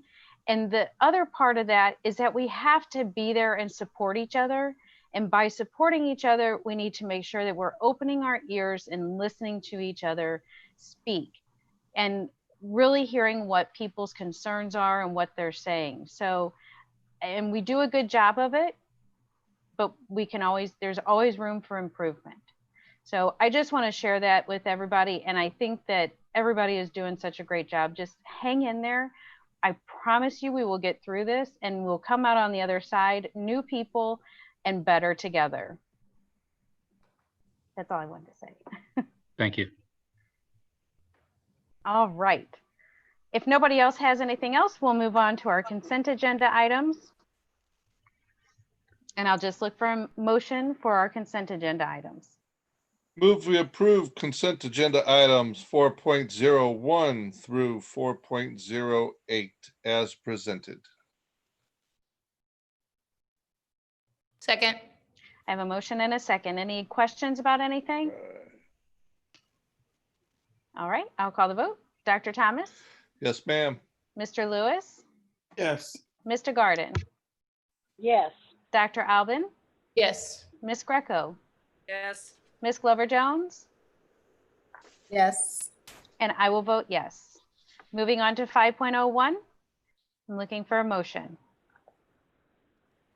I'd like to make a motion to reconvene in closed session per state statute 610021 for the purpose of a discussion of legal agenda items. Second. Any other questions?